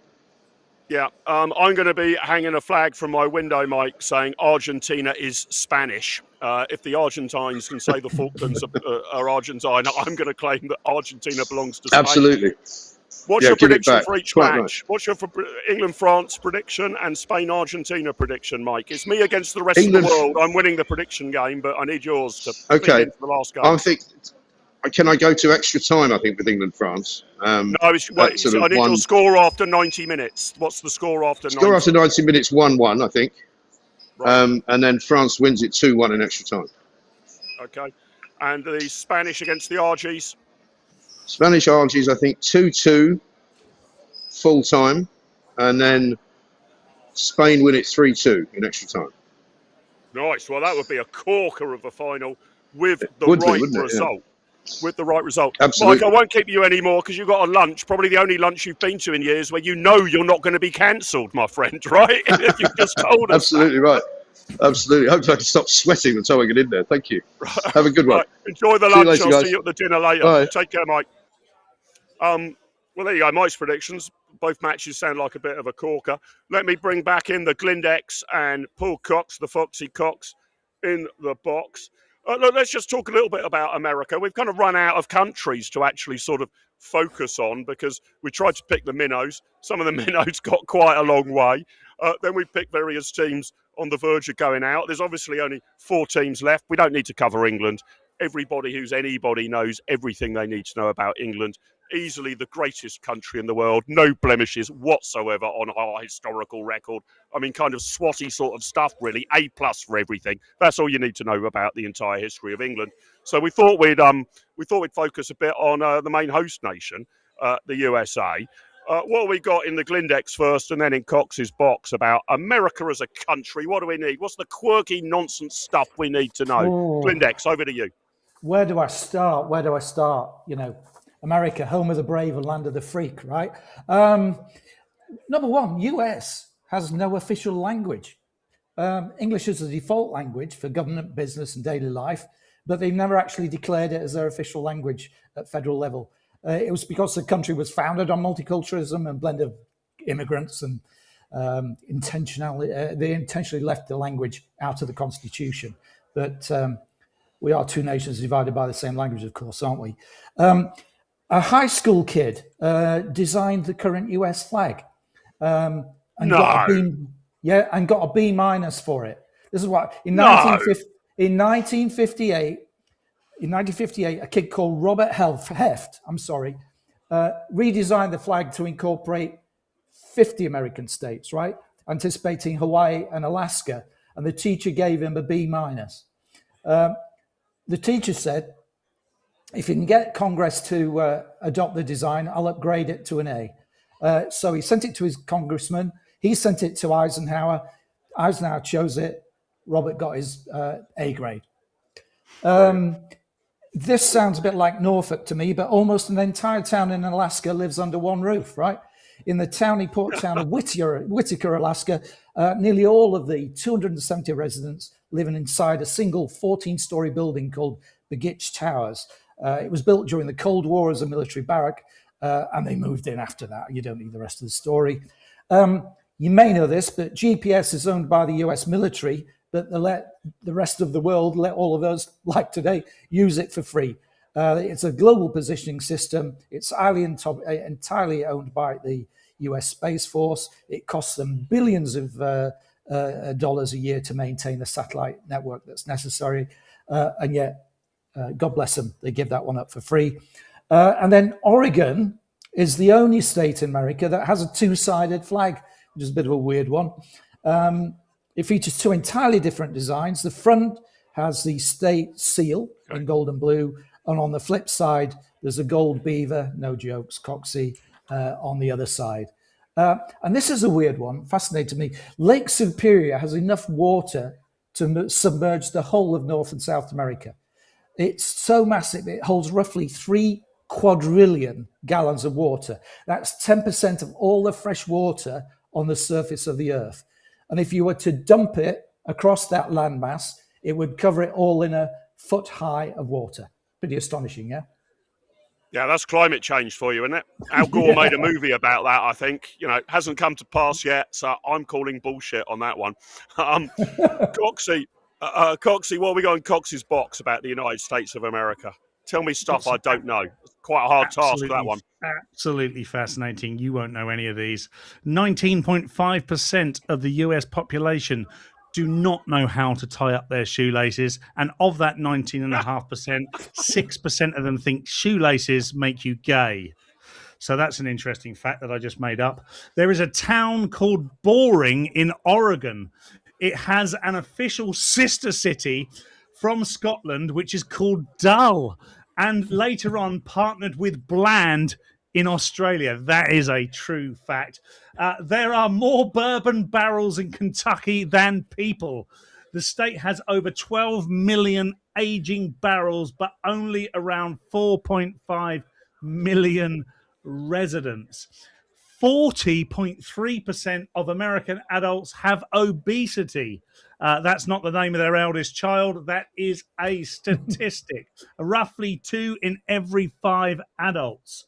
The US, of course, and you'll know this, Mark, has the world's largest economy with a GDP of around $31 trillion, roughly 1/4 of the whole global economic output.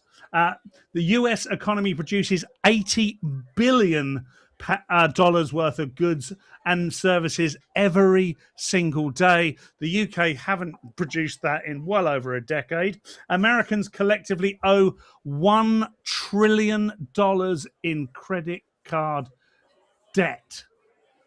Credit card, $1 trillion in credit card debt. That's more than Mrs. Cox can even muster, Mark. Oh, well, there you go. That's what you didn't need. You know, that's all the stuff you thought you didn't need to know about the USA, but now you've heard it. Hasn't that just changed your overall view of our greatest ally and the most powerful planet on Earth, especially the shoelaces bit? I'm looking at them in a completely different fashion now. And that was, to be clear, peer-reviewed academic research brought to you by Cox in the Box. They got a bit more, you know, they've got better at football over the years. They used to be a joke, although I can remember they did beat England in the 1993, 2-0. We hadn't even qualified for the World Cup, and they're a reasonably decent team now with a pretty decent league system behind them. I mean, probably about League One standard, I'm guessing, something like that. Well, Rotherham would probably survive in the Major League Soccer sort of set up, wouldn't they, Glenn? You'd notch up a few wins in that. But look, gentlemen, let's look forward to the finale. We'll be back for our final World Cuppa show on Monday to chew through what's happened in the very, very final two matches and to have a longer look back on the entirety of the competition, its highs and its lows.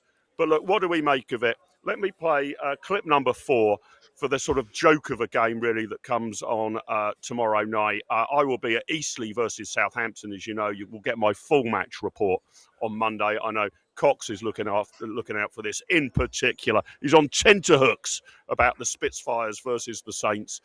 Then after that, if I can be bothered to find a TV set, I'll be watching the 3rd, 4th place playoff. So let's play clip number 3 because clip number 4. Clip number 4 is clip number 4. It's a bit of a joke of a match, isn't it? It's all after the Lord Mayor's show. So let's play clip number 4, please, guys.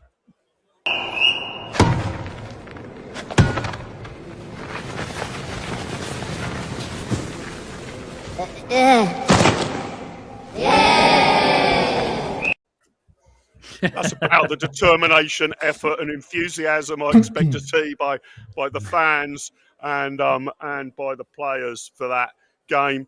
But Glindex, how do you see it going? What's your prediction? I'm allowing everybody a prediction now. I'm so far ahead in the competition. I'm going. Are you asking me for the England game on the final? England-France. Yeah, England-France. I'm afraid. I think Mbappe is going to have his eyes on that golden boot. I think it's going to be France 3-1, Mark. All right, there you go. Paul, what about that? We might as well go for it. There's still an outside chance Kane or Bellingham could get the golden boot if they could score a hat-trick, I guess. Is probably what they'd need. What do you reckon? There's a number of things about this game that's still relatively important. That's one of them. The other is that our highest place finish since 66 has only ever been 4th, I believe. So 3rd would be higher, and that would be seen as an improvement. I'm hoping that Thomas Tuchel plays 10 outfield strikers to make up for what happened in the other game, and we go ahead and win 13-11. That's my prediction. 13-11 in the bronze playoff game. I just don't see any other score, really, Mark. There you go. You're going full John Caldara on this one, aren't you? Now, obviously, onto the biggest game of the weekend, the much more important one. I'm going to go for, I think, 4-1. Eastleigh 1, Southampton 4 is obviously the match I'm referring to. I think Eastleigh could sneak a goal, but I'm reckoning Saints will win 4-1. Glenn, what's your take on the big match of the weekend? The Spitfires versus the Saints. How do you see that going? I paid no attention to it because Rotherham are playing Park Gates, which is an annual friendly we play. Normally we thrash these teams, but we're so bad this year, we're struggling to even get draws in them. So can't help you on that one, Mark. On the big one... Yeah, no, on the Eastleigh Saints, throw me a number. 3-1 Saints. And Coxie, what are you going for? Spitfires versus Saints? I know you'll be... I invited you to come to the match, but I thought you wouldn't survive it, really, as you're a known Pompey fan. But I know you'll be following it online on tenterhooks. How do you see that one going, mate? We haven't mentioned it yet, but Pompey did win away to Woking in the week in a pre-season friendly. So giant killing. That probably means we're going to finish at least in the playoffs. That's how science works in football. But I actually think Eastleigh are going to win this. I think they're going to win 1-0. 1-0 Eastleigh. Well, I know, in fact, the reason that'll be the case is your manager, who's still in place, has not been able to send any spies out. He's going to have absolutely no idea how Eastleigh are going to play. So I fully expect them to lose. Southampton are very worried. If we don't know the Eastleigh lineup before the game, I give us very little chance. I hope the smoke signals have been getting through to Tondereca. And then there is another game on, of course. That's Spain versus Argentina. Just before I come to that, a little bit of a quiz question for you two, Coxie and Glindex, but also for our audience. Can you identify the people in this picture, which is image number 3? Image number 3, I want to know if you can identify who's in this picture. There you go. It is Messi with Lamine Yamal. This is an unbelievable story. And it's true. Lamine Yamal's family won the raffle to have their child photographed with a Barcelona player. Yamal was just a few months old, and Messi was 20 years old. Probably a bit more evenly matched now, right? Okay, so I accept that perhaps the bigger game over the weekend is indeed the Spanish versus the Argies. Glyn, how do you see that one going? I've already gone 3-1 to Spain. I'm going 1-1 at the end of extra time, and then Spain to win on penalties. Oh, there you go. As long as they don't have too many centre-backs taking them, right? Yeah, exactly so. Paul, what about you? Look, every Englishman is a Spaniard this weekend. Do you think we can at least have the joy, I was going to say the Schadenfreude, stop myself there, a German word, explicitly banned on this channel. The delight. Tuchel, that's a German word.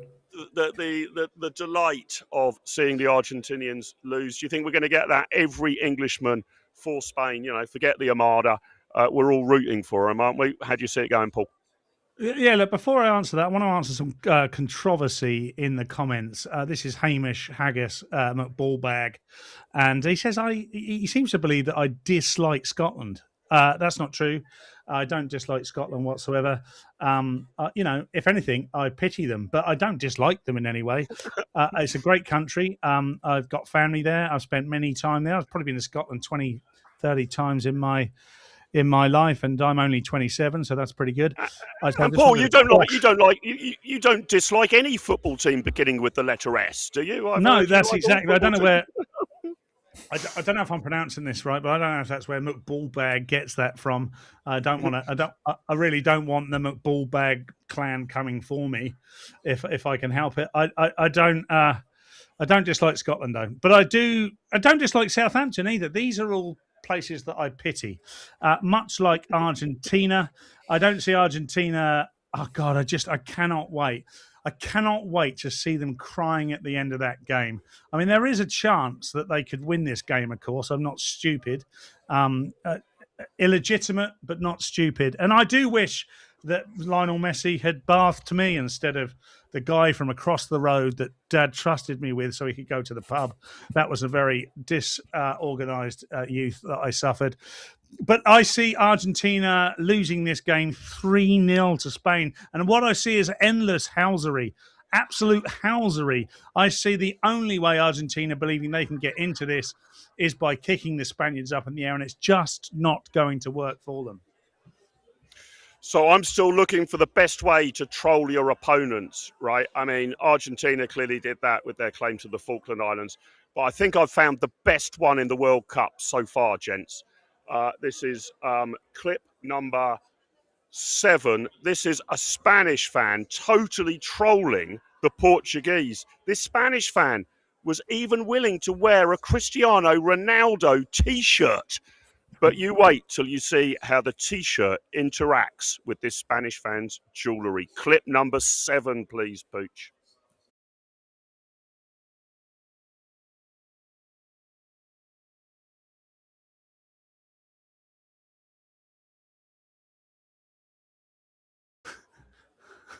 Absolutely epic. And I was pleased to say, I don't know if we got it as our last image, that I'm told officially that Lionel Messi has been banned from Southampton. This is absolutely brilliant. I mean, the only slight downside is I was hoping to sign him on a free transfer to help our promotion push. I mean, I'm not sure he'd get into the team above Dobbin and Larin, but nevertheless, be a useful player to have on the bench. But that ain't going to happen. Threaten Messi with a transfer to Pompey, says MLB Peace Planet. So there you go, guys. We've got the final to look forward to. We all think the Spanish will just about nick it. We'll be back on Monday for our big wrap-up. So much to talk about in the tournament. I do want then to talk about some of the hero goalkeepers we've had, some of the unsung heroes, some of the disgraces, some of the triumphs, and hopefully we'll be raising a glass of sangria to a Spanish victory as well. And let's hope England can just nick that third spot if anybody actually gives the remotest toss about it. But I thought to show us out, let's bring back in Glindex and Coxey. We are going to take a risk. We are going to break the English language rule for one time. and say, España, gents, are we all agreed? Viva España. Go for it, Spain. Win Spain. Long live Spain. See you on Monday. Come on, Franco. Viva España, come on. Vamos, vamos. Hi there, Fiona MacLeod here with your Friday News Bulletin. Andy Burnham takes centre stage today as the new Labour leader and incoming Prime Minister. He's promising to fix the big things, empower communities and spread growth everywhere. Because obviously Britain's problems will melt away under more of that trademark Manchester managerialism, especially with chatter about controversial Chancellor choices.